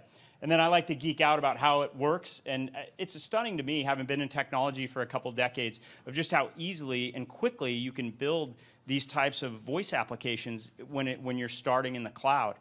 Because you can just invoke these services, and Amazon has these same services, so does Google. So whatever platform you're using, you can use something like the Chris is like a custom speech service. Then it goes to the language understanding. So the officer starts with a code and says 1039 a plate, and then goes to the processor interprets that, meaning, oh, that means run a license plate. Then it runs a license plate, or then it creates the string to submit to the database to actually run that plate. And then it comes back and goes from text, from JSON to text to voice. So it's incredible how easy this is. I mean, to do this years ago would have taken teams of specialists and experts to build this custom. And now you're just invoking services that are on a platform that you can quickly pull in without any specialization. So that's the one voice example. And then I'm going to show a second video that, let's see. Yeah, just type in YouTube. I don't know why it refreshed. It'll probably be the first thing. Yeah, that Meet Eureka right there. So this is from the state of California. They just posted this, and this was another project I worked on. Eureka. Eureka is the Secretary of State's new online search assistant. Eureka can help you navigate our website and connect you to the information you need quickly and easily. Powered by Microsoft's artificial intelligence, Eureka is a smart search assistant who uses your search inquiry to pull up the most relevant, useful information. Eureka currently knows answers to frequently asked business entity and trademark questions. For example, if you need help finding your Secretary of State issued business entity number, just type in, "How do I find my entity number?" or simply, "entity number." And Eureka will provide you with helpful information and link you to our California Business Search webpage, where you can look up your business entity number and access free copies of previously filed documents. Eureka responds best to short questions or keywords, and Eureka gets smarter the more questions you ask. Let Eureka help you. Click the bear icon on the bottom right of the screen to get started. Yeah, thank you. So that's a customer video. So all of us are here in California. If you want to start a business, that's where you have to start. And so this is the idea of using chatbots to expedite people's access to information. But as we see, we're here to talk about voice. This is the crawl version of being able to do that in voice, right? The walk version is then a more transactional bot where you can actually get things done and query databases with data unique to yourself or your account. And then the third phase, the run phase, is the voice phase. So it's exciting to be here today with Ian and listening to everybody. It's fun to be able to work on some of these innovative projects, and it's exciting to think about what we're all going to be talking about in the next few years. So Ian, happy to continue the conversation. Wonderful, wonderful. So please take a seat. What I'm going to do is I'm actually going to have Alex come up and spend time with you. And the reason is Alex Farr, who's our CEO, and Eric, who is over at Microsoft Cortana, and I and our team and his team, like, we've just been dreaming together. Like, what's possible with voice as an operating system? I've been interviewing constantly, and I'd love to just let you and Alex have a conversation. The reason is, when I sit down and I listen to you and Alex talk, I just want to ask questions. I'm assuming that will happen inside here. So I'm just going to Alex, why don't you come up? I'm going to grab you a microphone, and I'm going to have you and Eric just talk for a bit. And this is kind of how we will wrap up the final keynote. And everybody online, thank you for your attention. Congratulations for tuning in. Thanks, Ian. It's really fun to talk to you. I've been getting to know you, and very blessed to have you in my life. And I've learned so much from you, and you've brought so much value into our company so far, which I am eternally grateful for, and this relationship that we're building together as friends, but also with Microsoft, is something that for me is really a blessing. So what I want to ask of you is, I've been so impressed with Microsoft beyond, and the resources that you're sharing with startups, and that you're encouraging startups, and you're giving startups what they need, which is that guidance and that framework. They're going to do the hard work, right? It's up to us to do the hard work. But when a big company like Microsoft steps up in this capacity and says, here, we're genuinely here to help you. It's not about our platform, somebody else's platform, but we want to do this with you. This is something that is incredible for me, and anybody who's listening out there, I just want for you to listen very closely to what Microsoft is doing. And this man here is the one who's cherry picking the startups and deciding a lot of these things. So the fact that you're here is a really blessing, I think, for a lot of people who are listening to this, because they're looking for resources, they're looking to be inspired, and they're looking to have a framework to build upon.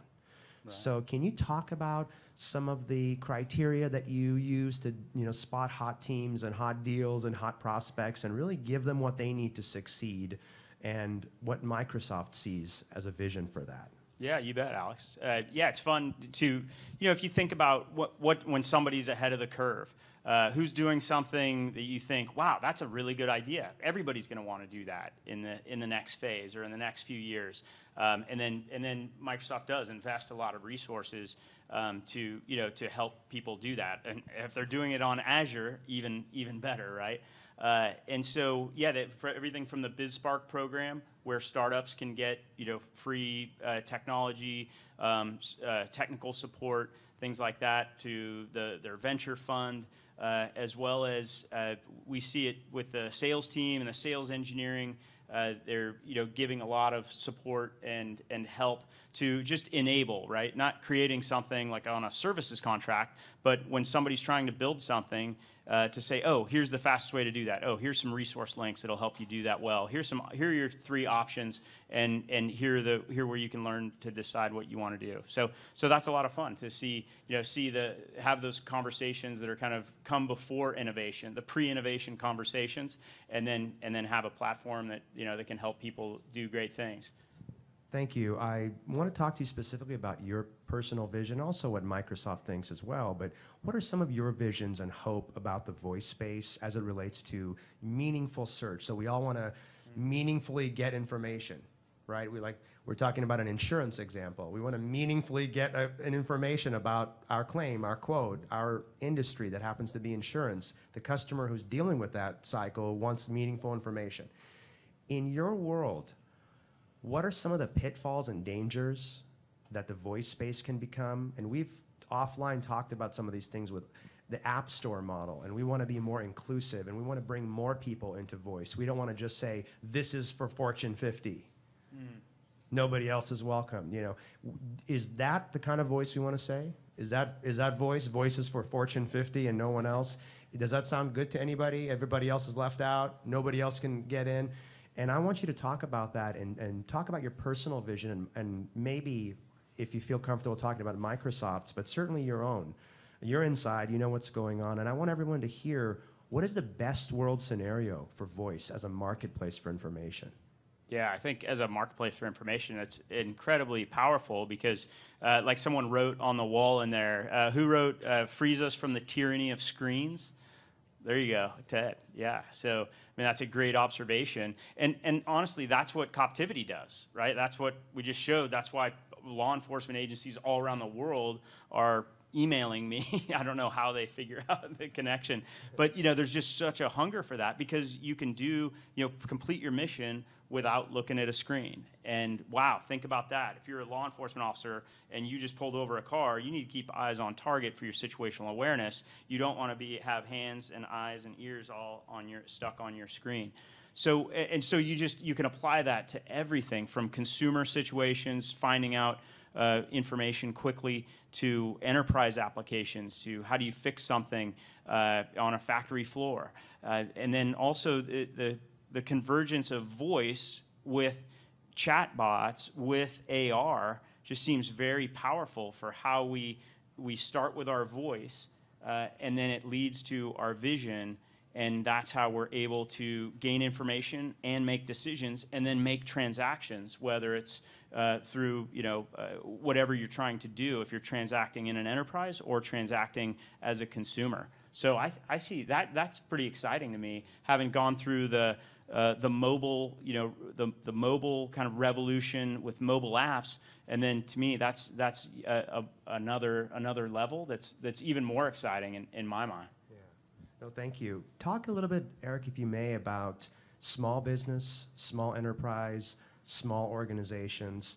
Certainly what we're doing at our company, we're going to be making solutions for big business first. We're going into enterprise, and that's great, that's fine. But really I have my eye on everyone, because everyone needs this, everyone's going to benefit from this, and we want to invite them and bring them in. So how do you see, in an ideal world, a small business owner who's sitting around going, what is my voice strategy? I didn't even do an app because I have 25 employees, and I'm not going to go spend $175,000 on an app. So I totally got left out of that market, and I don't want that to happen to me here. I want to be responsible and part of my own brand reputation management. I don't want Yelp to do the talking for me. I want to also be talking to people. And specifically as it relates to people who don't have hundreds of thousands of dollars in budget and a team of 50 people just for reputation management, those are small businesses. How do we talk to them? How do we engage them? How do we alleviate their fears that what the app stores did to them doesn't happen again? Right. Yeah, exactly. I mean, we've talked about that is the web, small businesses around the country definitely, benefited from the web, but the mobile, it's kind of, a lot of them are left out because of the barrier to entry to hire teams to have compelling mobile apps. And like we see, right, there's 100 mobile apps around the world that get used like crazy, and then everybody else's maybe less. Whereas with voice, just being able to create a WAV file is a lot lower barrier to entry than being able to create a fully native, high-quality mobile app for iOS and Android that's the barrier now. So I think that's much more inclusive in terms of the opportunity for small businesses to benefit from it, which ultimately benefits their customers, because those customers can access information and find out about them and learn about them and then make decisions about conducting business with them. So I think that's really encouraging about voice. I love that. That is the vision that I have. I just want everyone involved with voice, and I don't want it to be a niche marketplace, because then the devices that these big companies have put all these billions into R&D is going to be a niche thing. And this shouldn't be a ramp up to AR. AR is incredibly exciting. We're already talking about it in our company, and we're putting plans into place now. However, this is not a next year thing. Really, the promise of AR and the Jarvis, as Tony Stark was talking to him, is several years off, you guys. Okay, it's not going to happen tomorrow. And what's going to happen from now until then? And this is what I want you to talk about. This time that we have, these several years. Nobody knows how long it is, but this time that we have to make voice usable now to people and give them a head start, so they're not sitting around waiting for AR. Like, the voice is the now and of the next few years. Can you talk about that vision for every organization? How do you see them using voice now to get their content translated into those WMV files and then sent over to Alexa, Siri, Cortana, and all the other devices? Can you talk about that process so they understand how it works? Yeah, well, you asked a good question, right? You used to say, what's your web strategy? What's your mobile strategy? And now it's, well, what's your voice strategy? And hopefully this will be a phase where more companies can be involved and more consumers as well. So yeah, one of the things I'm recommending, just like with the chatbots, the crawl, walk, run, is to start with questions and answers. That's kind of like your first generation chatbot is Q&A, but it's sometimes a little quirky, and if you don't ask the perfect question, you kind of get bogged down. But to start with voice in a way that creates those bite-sized, hey, what questions do people most want to know about my business or what my content, and what do I want them to know, and then start with that, and then gradually expand from there. Which is also interesting, like you've talked about, Alex, is the reputation management and brand management because of those third parties. TripAdvisor, if you're in the travel business, or Yelp, if you have a Main Street business, that's kind of out of their hands. And this could be a way to to kind of get control of that back for small businesses and, frankly, for enterprises as well. That's pretty interesting. That's what my vision is as well. I see you looking for a hotel, and the search engines, which are not us or somebody, it's Bing and it's Google, and they're the predominant search engines out there. Well, these two search engines are going to go out there and draw upon something to give you information. So one thing I've been very impressed with Cortana is that Cortana has a big focus on business, and there, you guys obviously, that product is already entrenched in business. So what I'm really interested in our company is a huge focus to let businesses control their own destinies.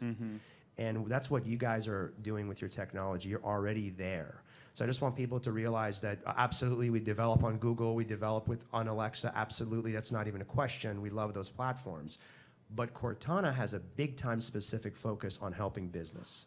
And that's something that's been really impressive to me, because that's exactly who I want to help. I want to help businesses be able to manage their own reputation through your technologies. Can you talk a little bit about that, about Cortana's strategy specifically within Microsoft and business, and how you want to help businesses?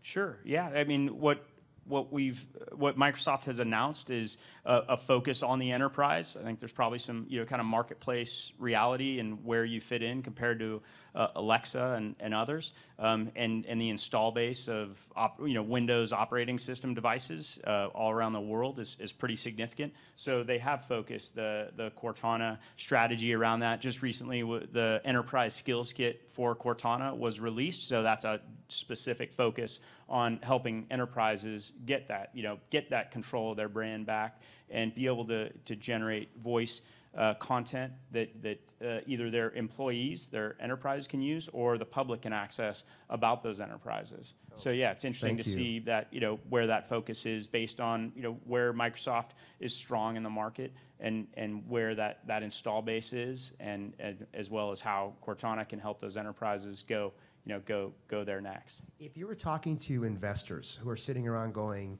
well, who do I invest in? Where do I put my money? Right now, obviously, it's not a public market thing, right? So it's going to be an insider thing. That when you get access to a deal, you have access to a deal. But if you were talking to an investor right now, whether they are institutional capital and VCs, or whether they are private investors or angels out there, who are obviously very intelligent people, but may not have a lot of experience in the voice space, particular.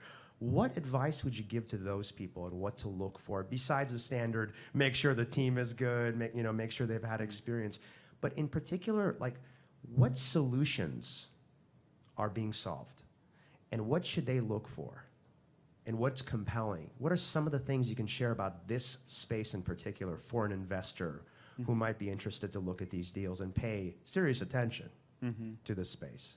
Yeah, it's an interesting question. I don't know that I have a great answer to it, but it does seem like we're in the very early stages. Just preparing for today, I went to the Cortana skills page, and it's striking how few there are compared to where this is going to be. And there's like some fight songs for your college, and then there's some enterprises that are big brands that we all know, and then there's some other kind of random things. There's a polling place in the Caribbean, so you could just ask, hey, where's my nearest polling place? Which you think, why wouldn't every local government have that? That's such a natural use case, but not one that I'd thought of until I saw that skill. So it just seems like it's pretty early. And same thing when you look at Alexa, the market leaders, especially for the consumer side, but it's still very few if you think about compared to websites. So it seems to me like for investors, as that you would want to look for people who are building kind of the plumbing, because we are so early, that really connect a lot of players in the ecosystem. But yeah, it's interesting to see. It does just feel very early, even though we're all used to speaking, but not necessarily transacting or anywhere near where we could be. So I think you have to look far ahead and see who has the ability to kind of create an ecosystem that a lot of people will really want to benefit from and be a part of. Well, that's exactly right, and I appreciate that honest answer. And we are investing. I think a lot of people who know what's going on are investing in the plumbing side of things. Right. Somebody's got to build the highway, right? Yeah. So maybe you'd be open right now to some questions from Yeah, I'd love people to. in the That'd be audience. Go ahead. Hey. My question's on co-opetition. Uh-huh. Obviously, Microsoft, Apple, all these other guys are in the market, and in terms of voice technology, we want everything to be, want it to take off. How do you guys react to each other building new products? I understand it's very competitive, but I also understand that you guys kind of want to work together. How is that working with you in particular? How do you see it from an inside perspective? Yeah, and I just, I speak for myself, not on behalf of Microsoft, but, it's interesting, the pretty recent announcement for Cortana and Alexa, the partnership between Microsoft and Amazon. I mean, fierce competitors in the cloud market, but in this voice, now you can, activate the other service through the one company's service, right? Hey, Cortana, open Alexa, or hey, Alexa, open Cortana. So it does. I mean, it's a great observation. It's a very interesting marketplace because you have to be inclusive of other technologies and other platforms to an extent, but you also want yours to thrive and do well. So yeah, I think the challenge is basically who can get the most content that the most people and most enterprises find relevant, and how fast can they get it there so that people get used to going to them for that content. I mean, could it be a search engine of, well, there's a few different search engines, and thinking with a web metaphor, right, is well, you had different search engines and you could always choose the one you wanted, and then the market kind of consolidated and you found you got better results with one. Well, maybe that's the same with voice systems as things go forward, and maybe Microsoft's becomes enterprise focused because that's been the releases and the announcements, and others are more consumer focused. But I think that's going to be the challenge. But you're right; it's interesting to see the co-opetition or competimates or teammates and competitors at the same time. Yeah. Thank you. Thank you. Take one more question. Hi there. You briefly talked about the integration and connection of voice and search engines, and I'm wondering if you could speak a little bit more on where you see kind of the connection between search advertising and voice devices. Interesting. Okay. I don't know much about advertising. Yeah, please repeat the question. But so the question was about voice and search, right? And with a lens on advertising, side of the impact of that. Yeah, I mean, I think from just a voice search part, gosh, I mean, wouldn't it be great to be able to do that without typing and without staring at a screen? So that's what's exciting to me about voice. When you see these enterprise applications that kind of help the mission, but also just our fundamental, how do we go get information? Leading with voice seems so natural and to me, just seems inevitable. So it's exciting to see that. In terms of the impact of advertising, that's a really interesting question. That's something I have no idea. What are your thoughts, Alex? Yeah, so advertising, if you remember, the industry that really launched advertising on a grand level was radio. So radio advertising we're going back to a version of that, right? So that's how I see it, is there's going to be similar ads in voice that, of course, you may not even know it's an ad. So the results are pay for play. So that's how I see it happening as well. So the results that are being told to you, of course, have to be authentic, and there'll be a code to determine whether it's authentic. However, you'll just be told a set of 5 results, and 1 or 2 or 3 might be just pay for play. And you're probably not going to click on the 5th one. You're just going to click on the first one. So it's actually a huge marketplace for somebody who wants that keyword. It's just not a keyword. Yeah. Yeah. Add to that, Yeah. with just being in the branding and advertising side, you're gonna have voice SEO, and what Alex you talked about is owning those keywords, but also what opens up a platform is when you own an interest, like a brand can capitalize on a interest-based question. So I'm looking for restaurants near X place. So you're not actually looking for a specific restaurant, but once you have you're capitalizing on that particular interest-based topic or question, you have the ability to buy those search keywords or interest-based search, and that's how voice can capitalize there. Exactly. Yeah, very, very well said. I think we are going to hand the mic off back to Ian to take over, and thank you for giving me the opportunity to talk to my friend Eric, and thank you, Eric, so much. Yeah, and thank you guys for great questions for Thanks, Eric. everybody. Yeah, thank you. Good. All right. Good. Thanks a lot, Rob. Thanks. All right.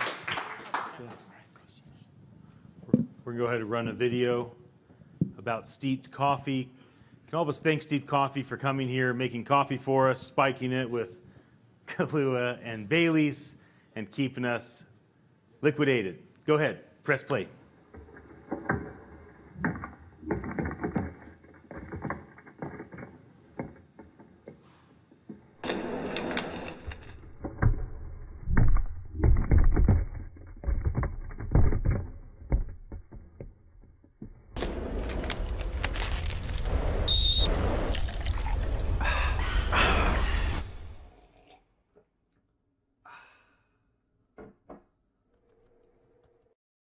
Finish up. I'm going to do my best to put the period at the end of the sentence. Okay? Steeped coffee is an example of sometimes something comes into your life that you have no expertise in. You may not think you have much value to offer, but it just makes sense. Why? Because Keurig has sold so many of those containers you can wrap around the earth 110 times, and there is a better way. And maybe Steeped Coffee is the Keurig killer. So I want to thank Steeped. They've been a sponsor for every single event that we've done in the last year. They've consistently shown up and served people and told them about what they're up to. And if you follow them on Instagram, they're giving 10 free packages away to people that follow them right now. So feel free to bounce from the live stream, go on Steeped Coffee on Instagram, STEEPED, or to do that right here, right now. So how do I wrap? How do I put a period in the sentence? So many people talking. I think something to understand is this is not a 50-year-old white man's game. That wasn't what was represented here today. There was every age, every gender, every ethnicity. This is not just niched to one group. You don't need money to compete, to collaborate, to make it in this. You don't need English to be your first language. I mean, think about how much easier it is to make voice apps than mobile apps or websites. It's a completely different environment. You don't have to wait 5 or maybe 25 years for voice to mature like you do for blockchain. You can take advantage of voice right now. Joe Rogan, UFC fighting dude, then Fear Factor, and then #1 podcast in the world. Why? Because Joe realized that he was really good at long-form video and audio content and took advantage of it. He is one of many. It doesn't matter who you are. It doesn't matter if you're in the room in San Francisco with all the resources of this place, or if you're watching from Cairo, Egypt, or Sydney, Australia, or London, England, or New York, New York, or any of the other 32 cities that we've targeted to live stream to. Doesn't matter where you're at, what your story is, doesn't matter what your potential handicaps might be, you can succeed in voice. You can succeed in voice. And you don't need to be a founder. You don't need to do it on your own. You don't need to come up with some sort of great idea. Just find somebody that has a great idea. They need help. They'll put you to work. Just find somebody that's a visionary. They can't do much except for talk. Trust me, I know. They need your help. Find someone. Join a team. Collaborate with others. Find other consultants. Don't compete. Collaborate. This is far too early for you to come in at war in this industry. This is the time to lock arm in arm, work together, let a rising tide raise all ships, because voice is not just the future, voice is now. Like Gabriel and Griffin, you are not the future. You don't matter in 10 years. You are right now. You are the present. You matter today. What you shared today was as valuable or more valuable than anything anybody else older than you shared. We want to listen to you. And there's other kids that are watching. We want to listen to you. We want to build products for you. We don't know what you need. We don't know how you work this stuff. We're still older or foreign to how this all goes. Everybody's voice matters. Realize this. There are billions of people that today are oppressed. They will not be oppressed in the future. Why? Because they will, for the first time, be able to speak in their own language and interact with technology without a degree, without education, without support, without money, without the right family. I'm actually getting emotional thinking about it. This is real. And there's a lot of tech that we can get excited about. Voice is one, blockchain is one, machine learning is one. Yes, Elon Musk is right. It's a huge risk that we need to mitigate. Because right now, we don't even know who's creating machine learning. We don't know what their belief is. We don't know what their worldview is. We don't know what they're baking into the system. We don't know what their motivations are. It's a risk. And yeah, Elon, he says stuff, it freaks me out. Okay? He says the worst case scenario, and I'm like, well, at least he's not just dystopic. At least he's trying to mitigate risk. Are you mitigating risk? That's my question for you today. Are you leaning in? And are you using your resources in UI and becoming a VUI? Are you taking your resources as a consultant, your network, your expertise, your wisdom, your knowledge, and applying it to this industry and then working with others to encourage them to do so as well? Or as a senior developer, or as a brand evangelist, or as a sales strategic co-founder, or as a sales operator, or as an administrator, or as a brand legend, or as a futurist? Are you in this industry for the right reasons and saying, there's opportunity for me here? Because it's not just about your bottom line or your bank account or you on a magazine or you in a blog post or you being talked about or a YouTube video or a Facebook video that, you know what? I mean, people will see this in the future. Hey, I'm loving you right now. The thing is, this won't matter in a week, in a month. There'll be some other charismatic lady, some other charismatic guy that'll stand up and say something like I'm saying, and they'll have the limelight for a second, and hopefully they'll build a stage and bring some other people up and not make it about themselves, but make it about the community, and then they'll fade and it'll be the next one. What will not fade is the tech that is built. It is not the voices that speak forth what could be into existence. It is the brains, it is the sleeves that roll their sleeves up and say, we're going to build this thing. Many of you in this room and watching online are the builders. Join the rest of us. Build something of significance. This is your time. This is the moment. Don't let it pass. Don't watch this in 10 years and say, I can't believe I was in that room. I can't believe I had the chance to be a part of something, and I didn't. I just kept doing the same thing I've always done. This is your moment. It matters what you do from this time. It matters. We need you. I need you. I really can't do anything except for talk. Like, that's my only thing. I'm good at talking without a script. That's what I do. That's basically it. I can't program, can't operate, can't handle finances. I can barely get anything done. I talk at 1,000% capacity. I can do about 50% capacity. So I need Lindsay and Annalise and Landru and Sergio and the other dozen people around me to actually fulfill the 1,000% capacity I talk about. Some of you are like me, not many. Most of you are people that should be on my team and on teams of other people like me. This is an opportunity of a lifetime. It will happen with or without you. Please join us. I'd like to show another steeped video. I'd like to then show other videos that we didn't get a chance to play because we fell behind in schedule. I want to invite you to drink the rest of the alcohol. Unless you have a problem with alcohol, then you stay away. And just kidding, you can do whatever you want. I don't care. Bailey's, Kahlua is back there, the coffee, the drinks. Inside this room is a whiteboard wall. It is very, very important to me that you write what you see the future of the voice to be, because that we're collecting and sharing, and there's a photo booth, ton of fun, take pictures with people, get the printout. Thank you so much. Grateful for your attention. Thank you so much.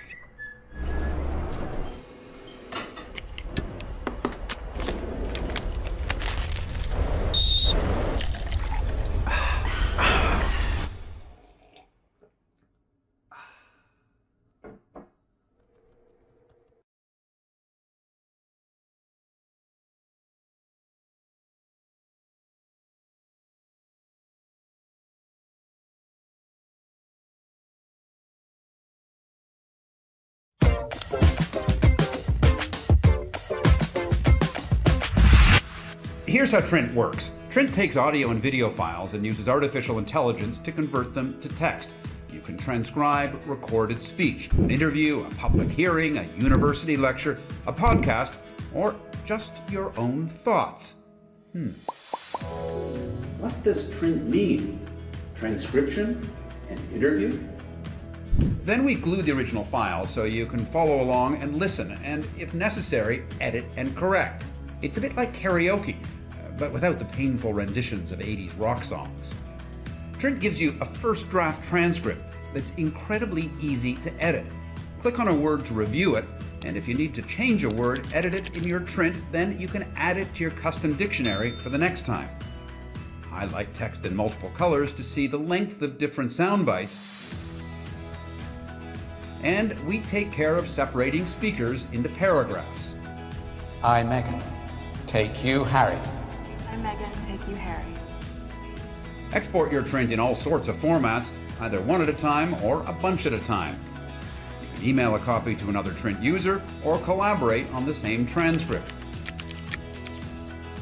You can also automatically add captions to video files with our free extension for Adobe Premiere Pro.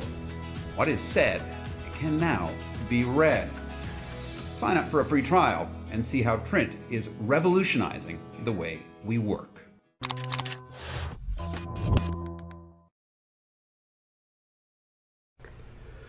Hey, this is Steve with Dabble Lab. In this video, I'm going to just do a demo of a skill that we're building for a client project that I think illustrates the possibilities of Alexa in business. And also in a future video, I'm going to do a video on how to build this or something similar.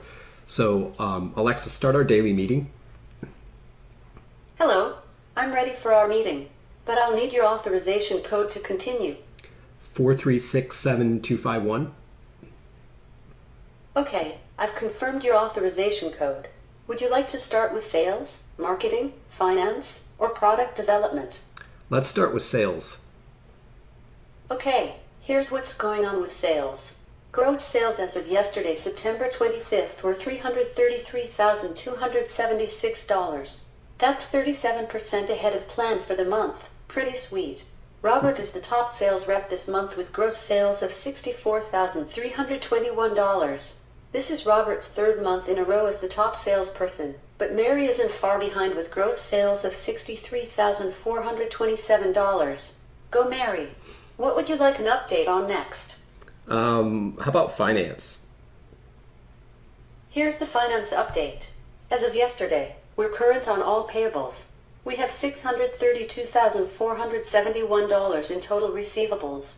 The one concern I have is that our receivables aging has been increasing every month for the past 3 months. It's not a major issue yet, but if this continues, I may have to go all digital on somebody.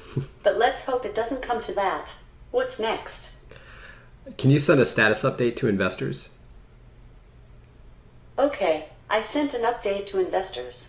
I've also archived it for reporting. Tell me about product development. Here's where we are with product development. We're currently in sprint number 17, which ends on September 29th, 2017.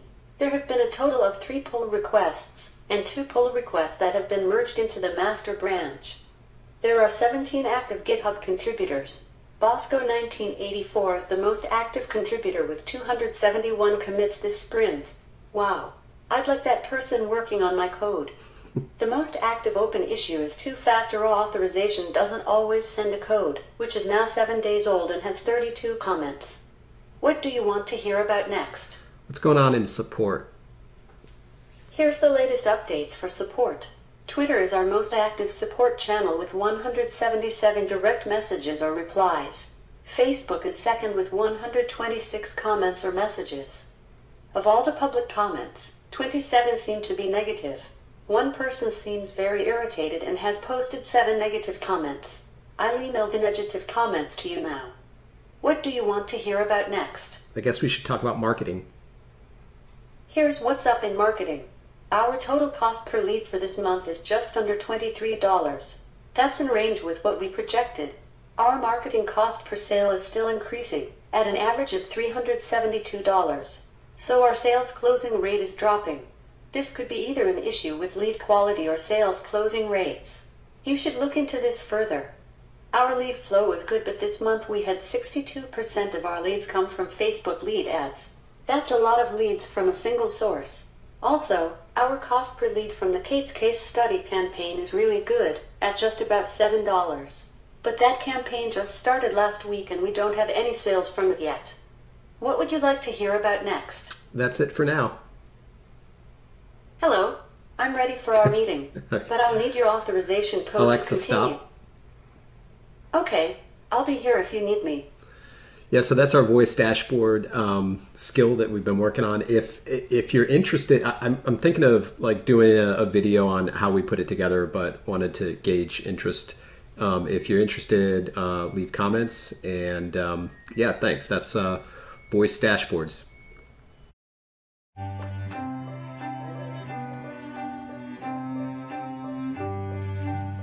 Sorry, it took so long. Hi, Mary. Yeah, this is right here. It's a very simple question to start with. Do you have any family or friends that you would like to reconnect with, even if you don't know how to reach them? Mom, I love you and I miss you and I need to see you.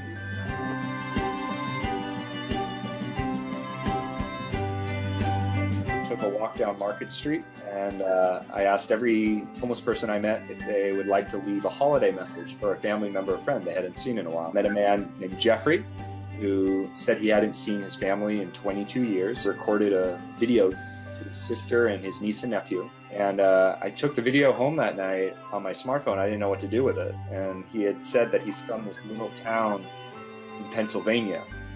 Like, okay, so I looked up the towns on Facebook and there was a Facebook group. Posted the video there and asked, you know, the admins if they could share it.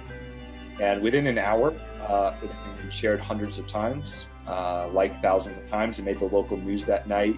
And his sister was tagged in the post in the first 20 minutes of it being on the website. Tell him I'm all right.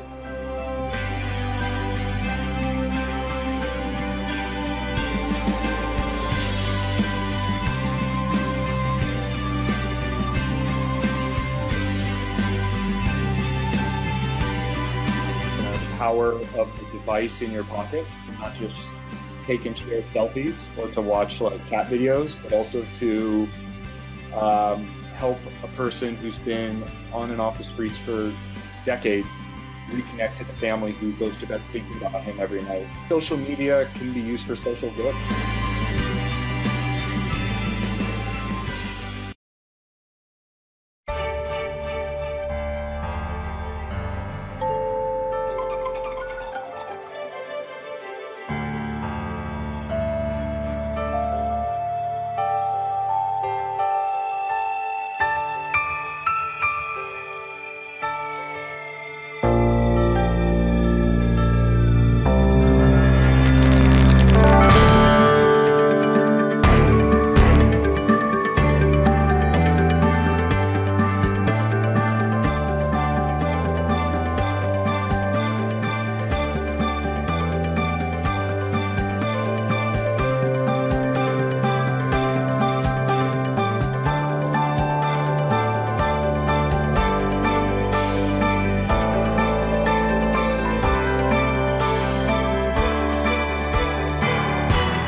Captivity is this idea that voice interface is becoming a natural way for people to work. Instead of calling dispatch, where they call in a license plate number that could take up to 30 minutes, they can easily just say the license plate number, which goes to a chatbot using cognitive services. Adam 12, go ahead. Chris would transcribe that information, and then from there that will go to the Lewis service in Azure, which then understands that the deputy is intending to run the registered owner. Property successfully queried. Your plate is 1129 exempt by statute for last of Salt first of Tiffany on a 71 Chev.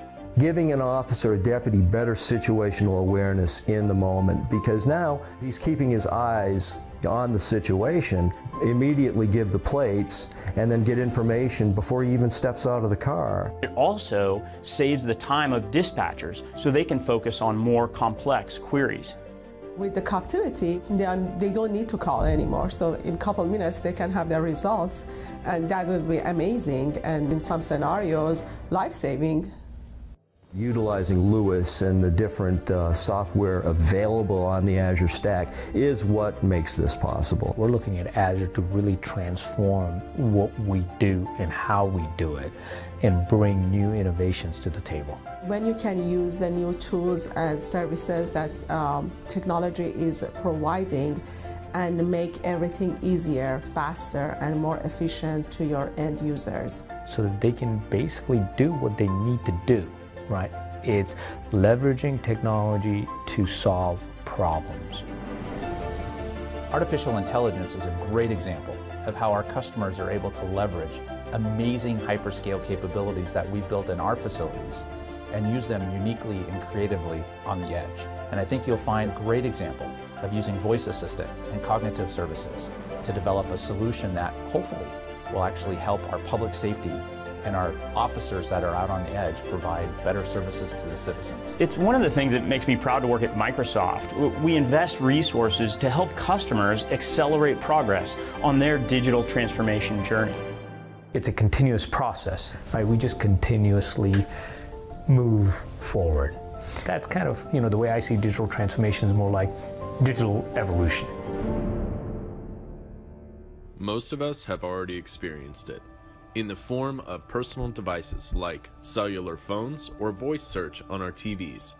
Even in its infancy, voice technology is changing the way we shop, travel, and the way we work. So what will the future be like?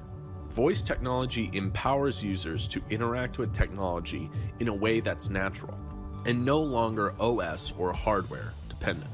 It's uninhibited by what model device or network we may have in our pocket. Voice technology allows us to use technology for more than just a digital assistant, but a digital companion.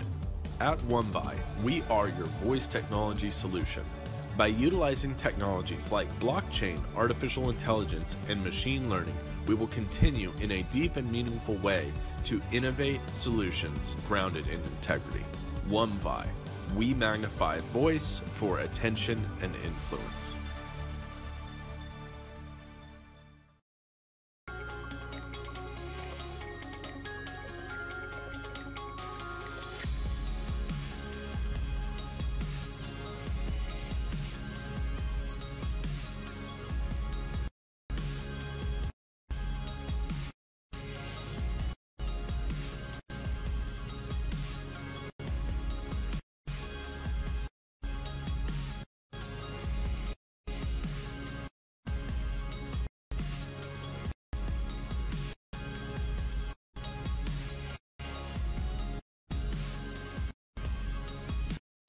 I just want to shift people's thinking just a little bit from fear to hope. We have to get this space bigger. We have to get more people. And the way you do that is by storytelling, by marketing and messaging. And I want the world to be a better place. I want the San Francisco Bay Area to be better for my children and their children's children's children who I'll never meet. But I think today I'm affecting their life.